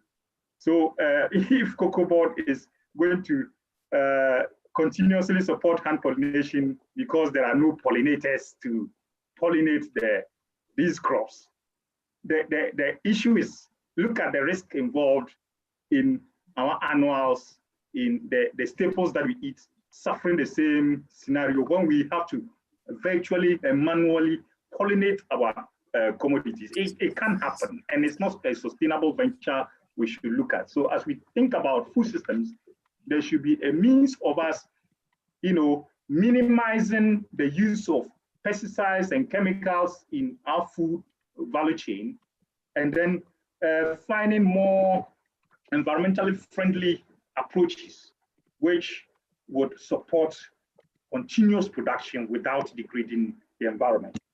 These are all concerns. And then formalization of farmer cooperatives. You have a lot of informal and disjointed activities among our farmers. So if we want to support a group of farmers in let's say, cucumber or carrot or tomato production, the cooperatives are not strong enough to be supported. So if we can look at formalization, where we support cooperatives to stand strong and to demand for resources, their fair share of resources for production and for management and for market systems, then we will be on the right track. And so all these depend on how much capacity the civil society and youth within the sector or the region would have to advocate, because the more informed civil society and the youth are, the better advocacy we can put to demand for our fair share of the resources for development and for establishing a more sustainable food systems. So as we think along, we may have to have some issues to prioritize for policy and for practice among all actors within the food system value chain. Thank you. Thank you very much for that detailed. This one is more of a professor who has dished out the handout for its students. We would really appreciate if we can just get a short brief of this sent to us so that we can share with the participant, because you have actually detailed all that is needed in order to sustain our food systems and value chain. Thank you so much, and respected Kweku Asan. It is on this call that we definitely brought you here to share your expertise and insight, and that has been very impressive. Thank you so much. So we'll move to Isaac to also respond to that question. Then from there, we'll hear from our young youth voices, what also it means to them and what can be done. Isaac, if you are here, please, the floor is yours. Yes, many thanks, Mr. Agri, and every other person who has done submissions. So tackling the question, when we look at food systems, climate change has affected the system a lot, and COVID-19 has even worsened the situation. So because there are limited movements, people cannot easily transport their agricultural produce to different markets. And what is the implication? Of course, the implication is the enormous farm losses. So how can we pursue options, or which options are available to use in as far as reducing every losses is concerned in the face of two threats of COVID-19 and climate change. So we look at, we have an opportunity of investing in agricultural value addition, using clean energy to see that we have food available sustainably and at any time, because you find it is hard to transport perishable food from a farm to the market, but you can have value added and you transport it, or you have it kept, you increase the shelf life. So still on the same note, we can explore an option of diversified farming on the side of farmers, such that in case one of the ventures on the farm is threatened, it can be covered up. I can give an example here in Uganda. During the lockdown, when the situation was still intense and we were still under lockdown, farmers of matoke suffered a lot because they could not transport their matoke from the rural areas to urban areas. But there are farmers who are wise enough and they have maybe cattle on the farm, they have pigs on the farm, so they can transfer, or they can feed the excess matoke that would rot on the farm to the animals they are rearing, so that you have that kind of safeguard. So you also need to look at multi-stakeholder approach, because when you look at food systems, we have different players on different segments of the food value chains. So there should be an approach where farmers, where middlemen, or even manufacturers can be brought into harmony with each other to see that there is kind of sustainability and integrate a more sustainable food system in the coming decade. Not forgetting research to bring up solutions that enable food production without compromising human and ecosystem health. Because when we look at the current situation, there is an increasing population, and the population needs food. So what suffers? The natural ecosystems are the ones to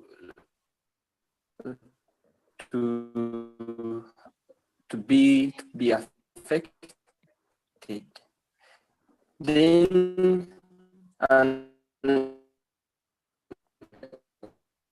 still, people are coming up with different ideas to see that maybe if we do this, we can offset the probable hunger that may arise due to increasing population. But what is the effect? No one knows. So more research needs to be done. So lastly, on my side,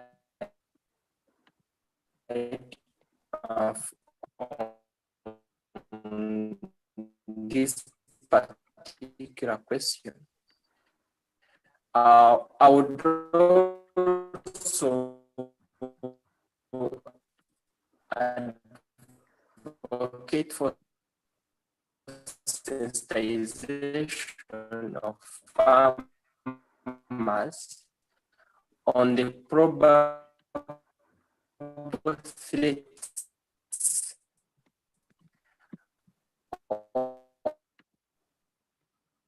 of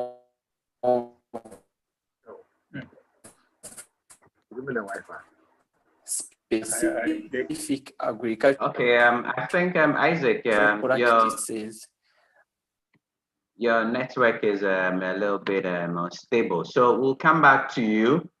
We'll come back to you on that, and then when your network is better, we move to you on that. So now let's listen to our youth voices also, what they also have to say on this.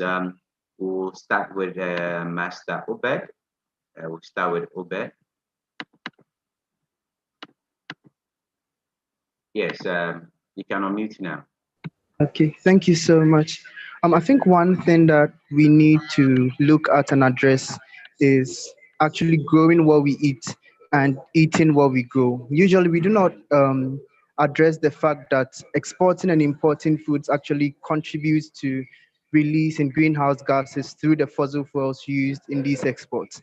And all of these results into various climate change and its effects, which in the long term affects food systems as well. So basically, I feel we need to grow more of what we need as Africans and eat from what we grow instead of always importing, instead of always expecting other countries to provide. And not just importing as well, but then exporting to other countries also contribute to greenhouse gases and resulting to climate change and its various effects. That is beautiful. Growing what we eat and eating what we grow. Thank you so much, Master Obed, for that. So we'll come back to you again on the final question on that. So do we have Doreen? Doreen, are you there?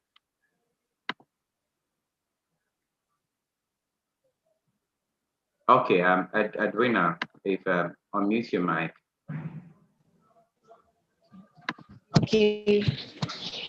So as a climate activist, I'm very passionate about the environment and I think that sustainable protocols such as inducing technology, modern technology in agriculture, creating more forests, and ensuring regular auditing by authorized inspections can also help boost our exporting our produce and also turning them into finished and semi-finished goods will help boost our food systems and also help uh, build resilience in the food industry. Thank you very much for that. That was very, very powerful of you on that question. All right, Josephine, come in with your submission. Josephine.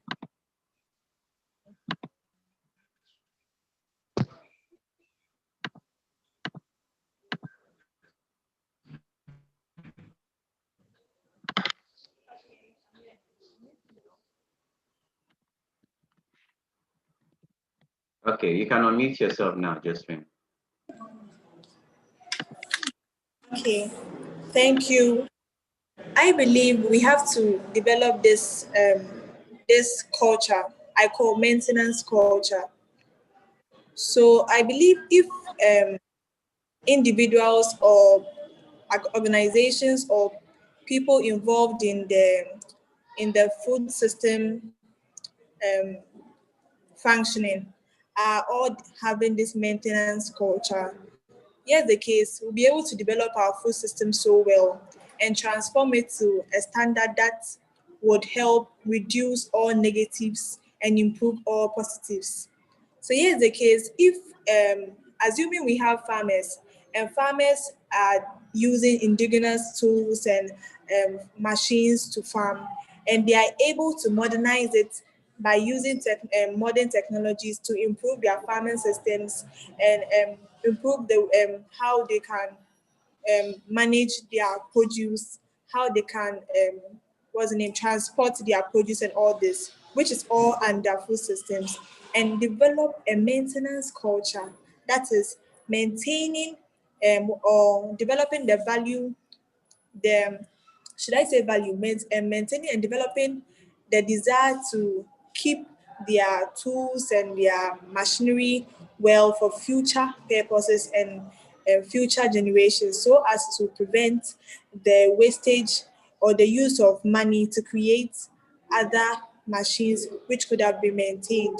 When this culture is maintained, is developed and used in this transformation towards transformation in food systems, it can help develop these food systems to a standard that we want to expect. Thank you. Thank you very much, Josephine, for that. I like the part that you talked about develop a maintenance mindset and culture. That is very, very key. If we need to sustain our food systems, maintenance is very key. Thank you so much for that delivery. Thank you. Okay, so we'll have Angela. We'll have Angela.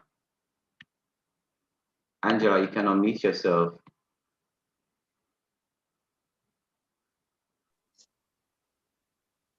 Okay. Please, can I get your question again? Yes, the question was, how can we pursue options of transformation in the sense that how can we transform our food systems to be sustainable? What can we do? What do we need to do to sustain our food systems?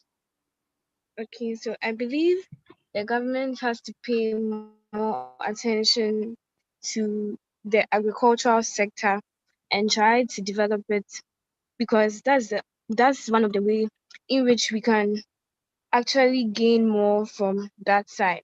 Also, I think the youth has to partake in the system, because the youth forms like a larger percentage of the population right now. So I feel if the youth, they actually try, and then how do I call it? If they try and help, or if they try and utilize their their abilities and everything, it will help the system to work effectively. Thank you very much, Angela, for that. All right, people, before we wrap up, we will also have our curator who will also share her remarks on the closing. But then I also want to bring in a few people to also share their thoughts. But before we go on, let's have Caleb also share his thoughts on the question at hand. Caleb, if you are there.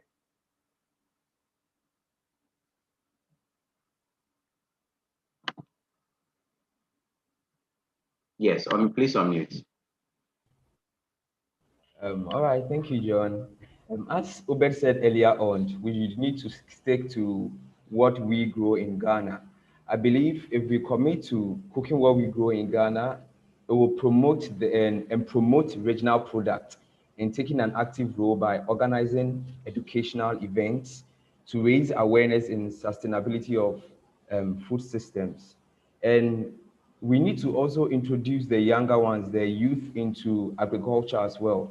I believe the old folks, a lot of old folks are now in the agricultural sector, and some youth are also in the agricultural sector. But I believe we need to create more awareness and try to whet the appetite of the youth, let me use that word, so they can also partake in agriculture. They can, since these young youth are conversant with technologies, they can be taught, they can get with minimum or with adequate education and tutoring, they can be able to handle these technologies for farming. That will make it very easier. So I believe to integrate all these, we need to create awareness through education. We need to educate them through schools. I believe university graduates are posted to various regions. We need to utilize all these people. That's why I said earlier on that the food chain is not just about farmers, it includes the government. The governments also have a hand in this. So posting people through national service to this vantage point and enabling them to work effectively, I believe it will cause a major change in the food system. Thank you very much for that. The food system is about everyone. All right, people. Respected Sir, Monday Tama Yari, are you there? I think there's a question for you. Yes, sir. I'm here. All right. Now, in the chat box, our panelist, Oluwa Tosin Ogunsola, hinted on this African free trade, which we have not talked here. I think it's a very, very important subject matter. And now, I put it to you, looking at our free trade agreement, which is taking off in 2021, and then the UN Food System Summit also taking place in 2021. Now, how can we use this African free trade to interplay the African food systems? Is there any benefits? Is there any importance between these two variables? Okay, thank you so very much, Mr. Agre. You're actually doing a great job by hosting this with us. You know, AFCTA is actually a great milestone if we utilize it perfectly well. You know, like this morning, I was just trying to process some organization that want to register with the Nigerian Export Promotion Council so that they'll be able to build up a system where, because one of the problems we're having in Africa is the supply chain mechanism.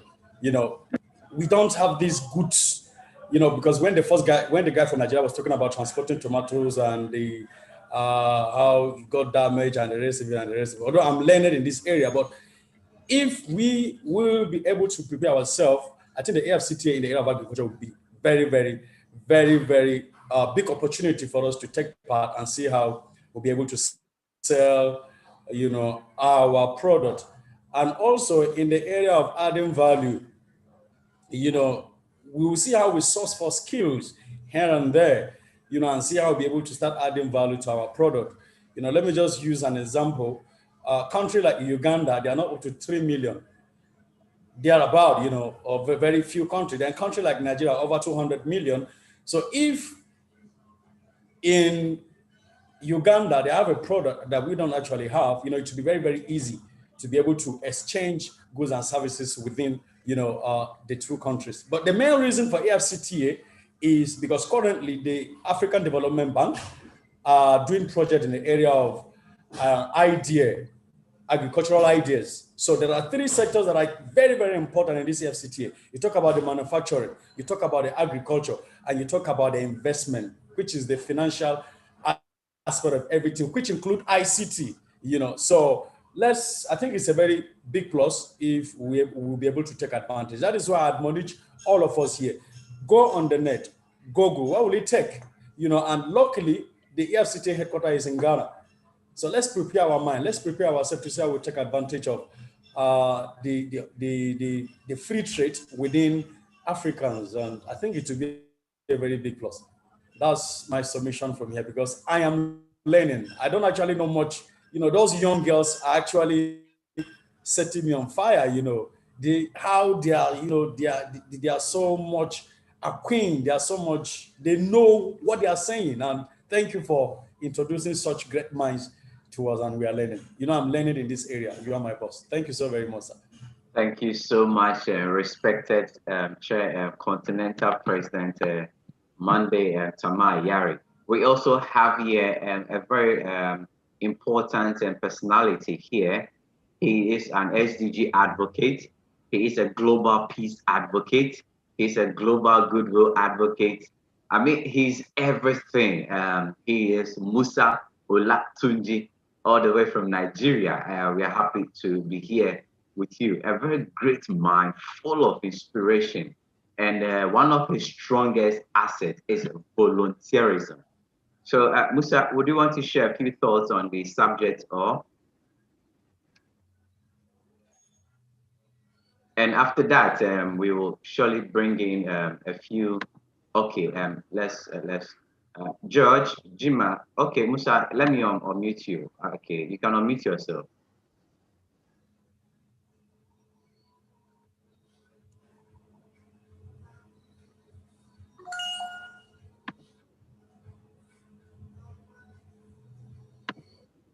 Okay, let's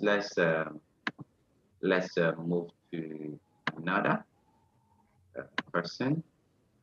Let me see. Okay, any of the participants want to also? Yes, Naya, would you want to share thoughts? Naya, I've unmuted you. Would you want to share thoughts?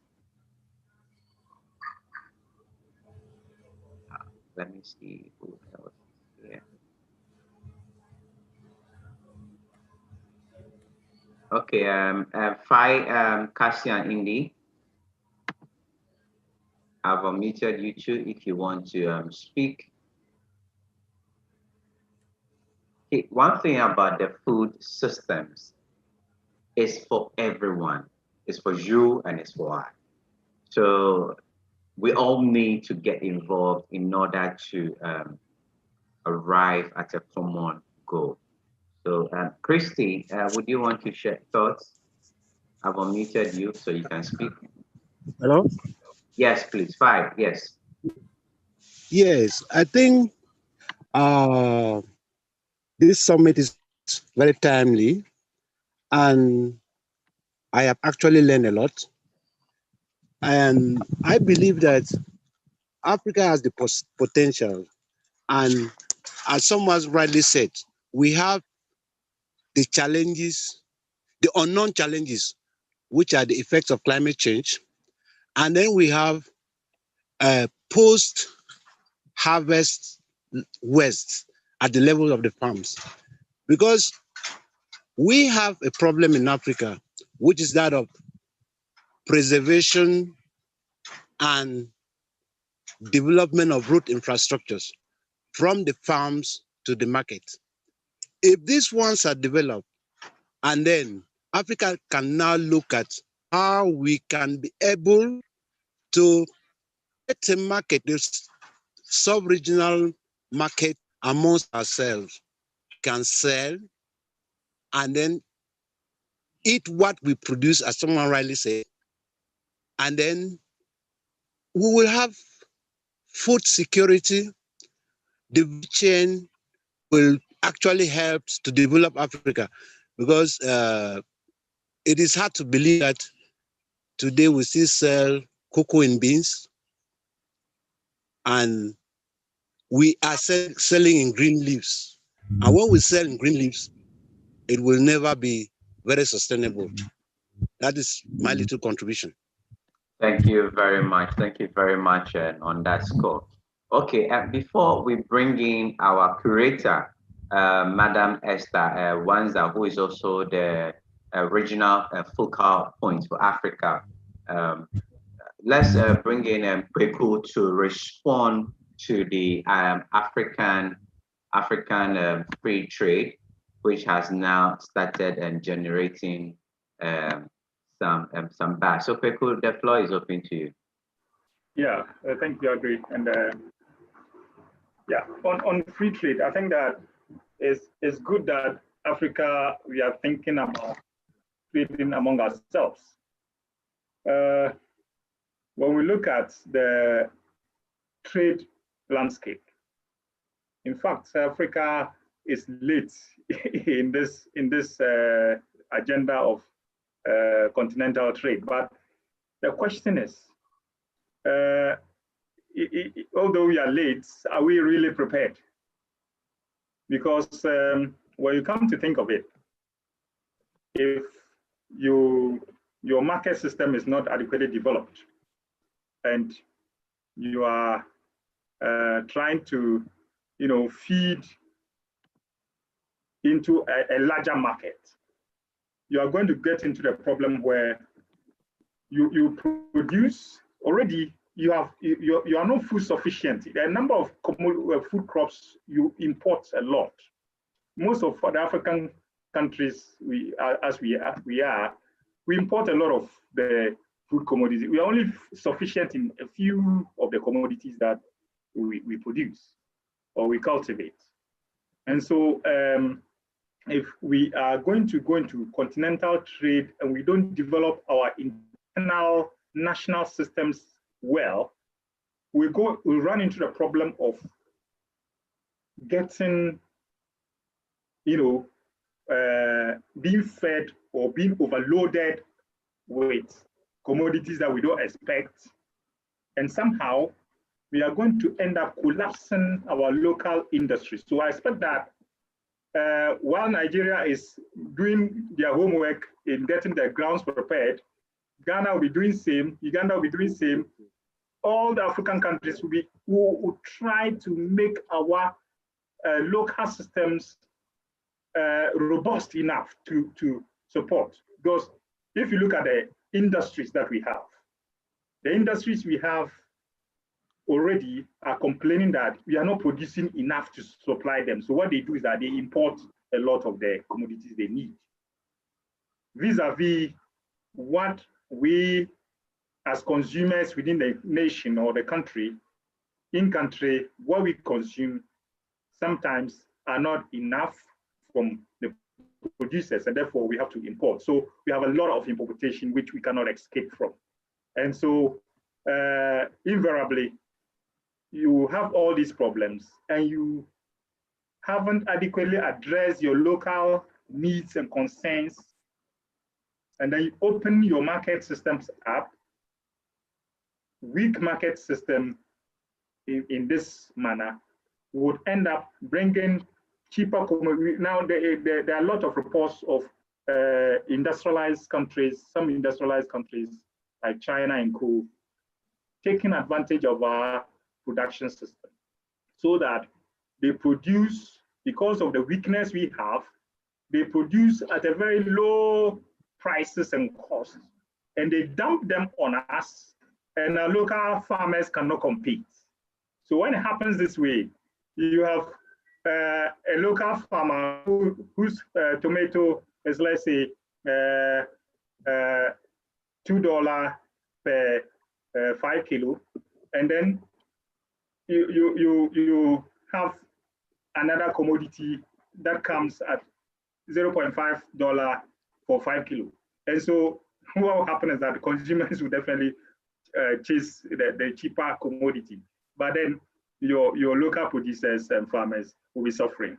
So until we have a well-developed, coordinated local trade and market systems adequately established that standardizes commodities and ensures that we are food sufficient, and that the excesses that the other party or country is not able to produce, we supply, we won't be able to adequately function as continental partners in the trade agreement.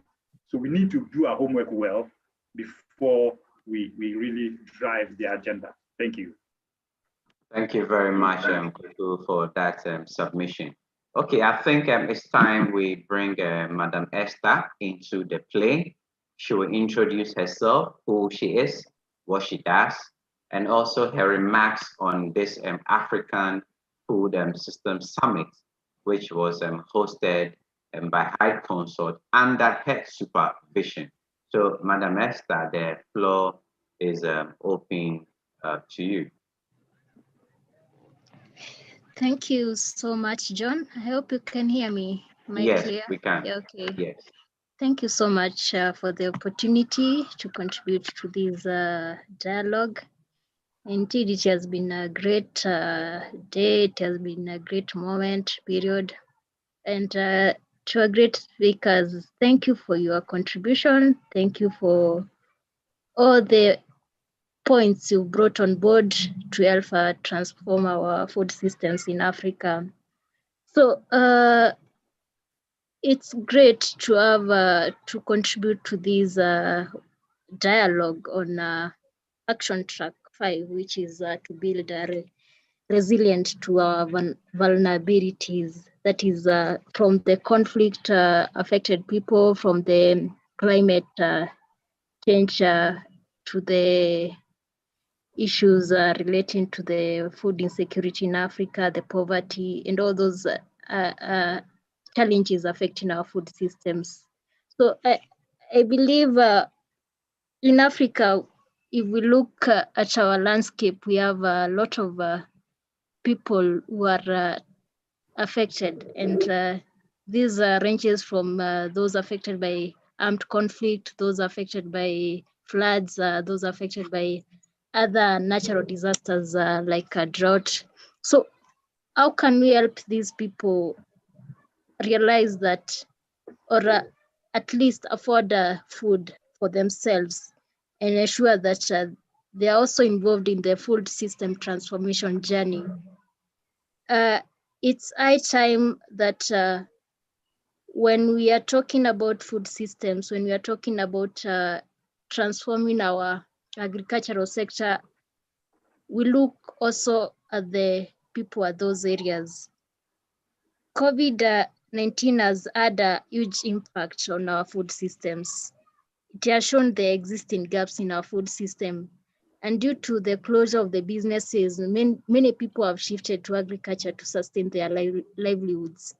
This shows that agriculture is the backbone to our, not only to our economy, but also to the transformation of our food system. A recent report by Oxfam warns that if COVID-19 on hunger, warns that COVID-19 on hunger could result to more deaths than the virus itself. So I believe it's high time we took action in transforming our food system before the severe pandemics, more severe pandemics, or even climate change or other issues related to the food systems destroyed our communities and our livelihoods. So how do we do this? First, I believe we need to understand our vulnerabilities, the ones in our local food systems, so as to know where to start on our journey to recovery.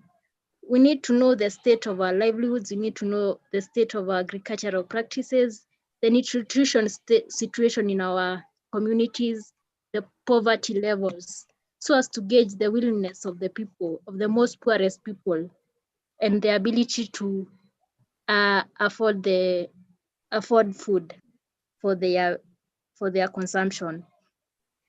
Secondly, focusing on the community conflict affected people. We also need to strengthen our food systems supply value chains, such that all those people living in refugee camps, the displaced people, the immigrants are able to access, not only to access, but to have clean and affordable food at their disposal. We need to create more inclusive food systems where even the conflict affected communities are integrated in the food system transformation agenda, in policy making and in decision making. Coming up with innovations that include those conflict affected people is essential to ensure that if we implement an innovation, it can also be able to reach out to those people in the conflict affected areas. That innovation will be helpful to those people. We don't only need to focus in urban areas, in other communities, but also to include these people in our innovations to make sure this innovation will have a great impact in their livelihoods. Then while promoting investment in food systems, let us also look at those affected by floods. Let us also look at the areas which are affected by drought. What can we do about them? Which technologies can we put across to invest in those areas? I believe this is a key area which we can bring on board and promote investments in not only in where in the arable lands, but also in the areas trying to transform the non-arable lands into something which can produce into something that can produce food for the people who live in those areas. Someone talked about our land policies. You find that most refugees do not own the lands they live on, and this affects their production. So it's high time we look into our policies and see what to integrate to enable those people living in the conflict affected areas. How can we help them be able to practice agriculture in the areas they're living in? So, and lastly, I'll talk about the cooperation and solidarity of our leaders. Africa, I believe, is one continent which has highly been affected by leadership. So as people, in order to ensure inclusivity of everyone in the food system value chain and transformation agenda, we need to talk to our leaders to put their own selfish interests and to look at the national interests, which make sure everyone is aligned and is supported to ensure that they are able to access food and access it at an affordable rate.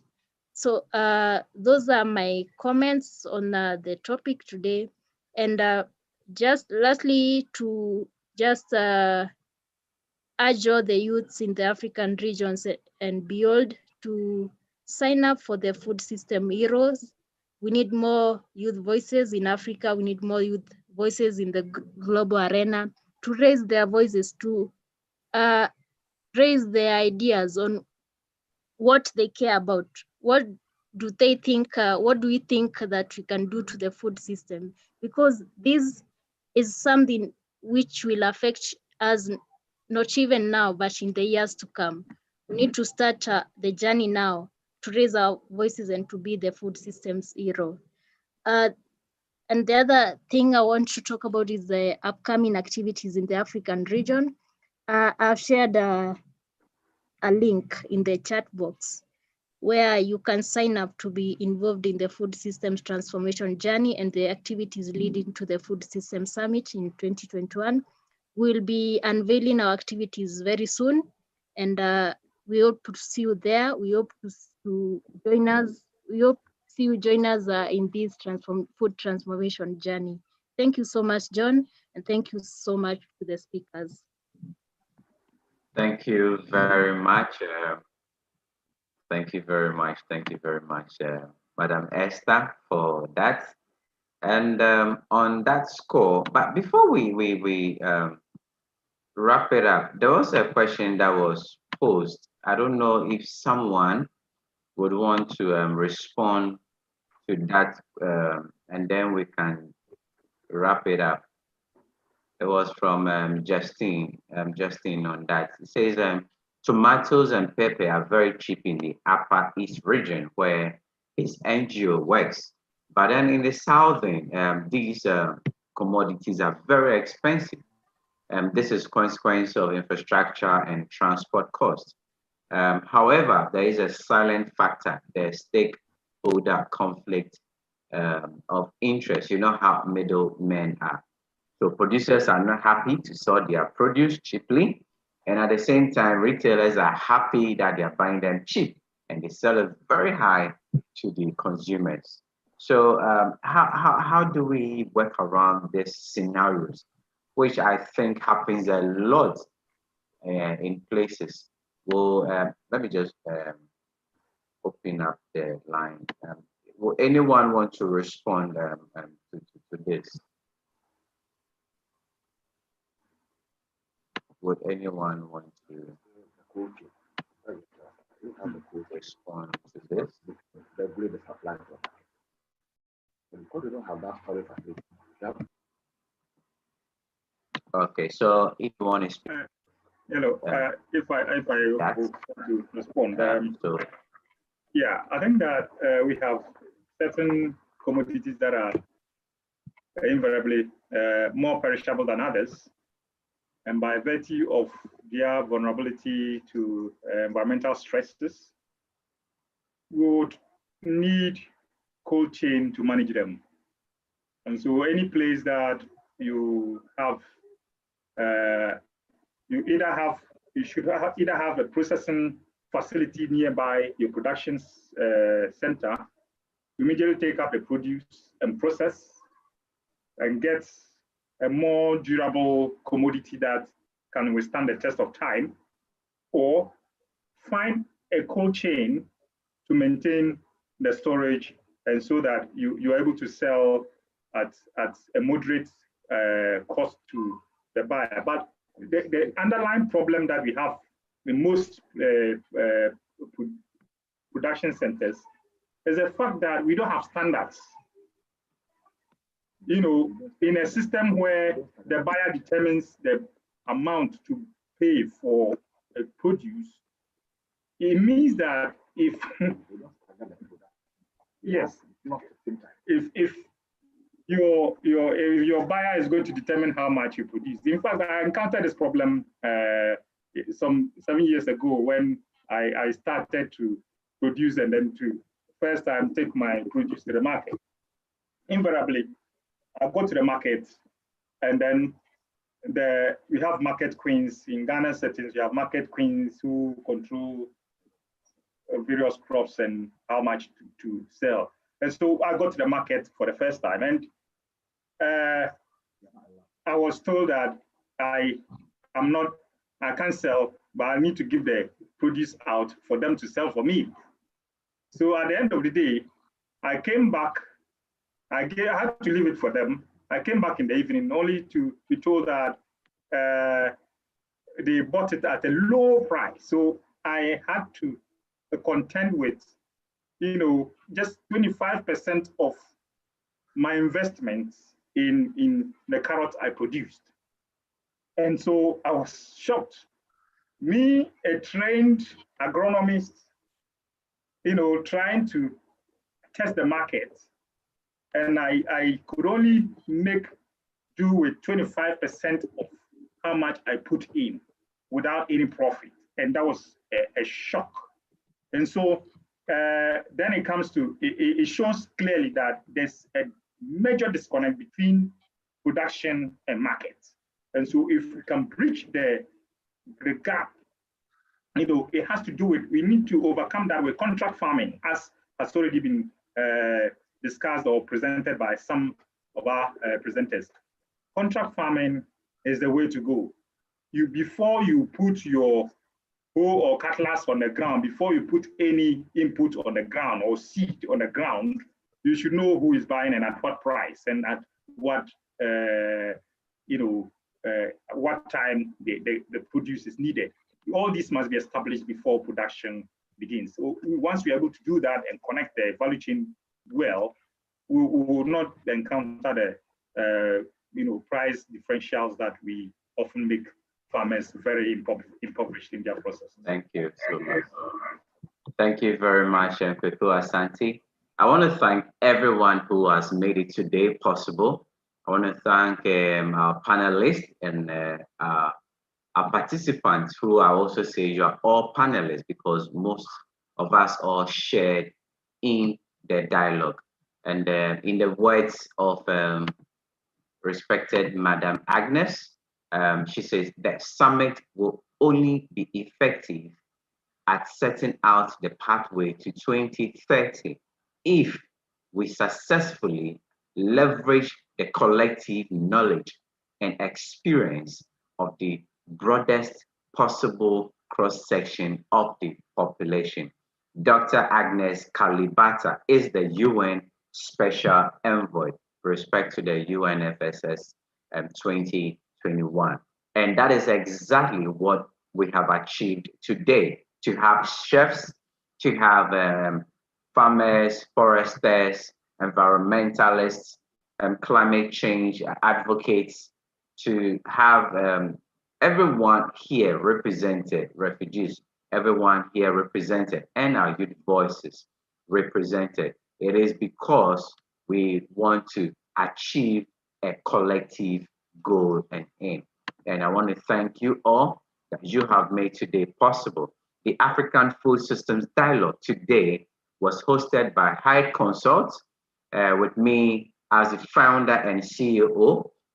Also the United Nations Youth Association Ghana Youth Minister for Food and Agriculture. So I am your convener and the curator, Madam Esther Wanza. She is the UNMGCY Regional Youth Focus Group Point for Africa in support of the UNFSS. I want to thank you all for making it possible today.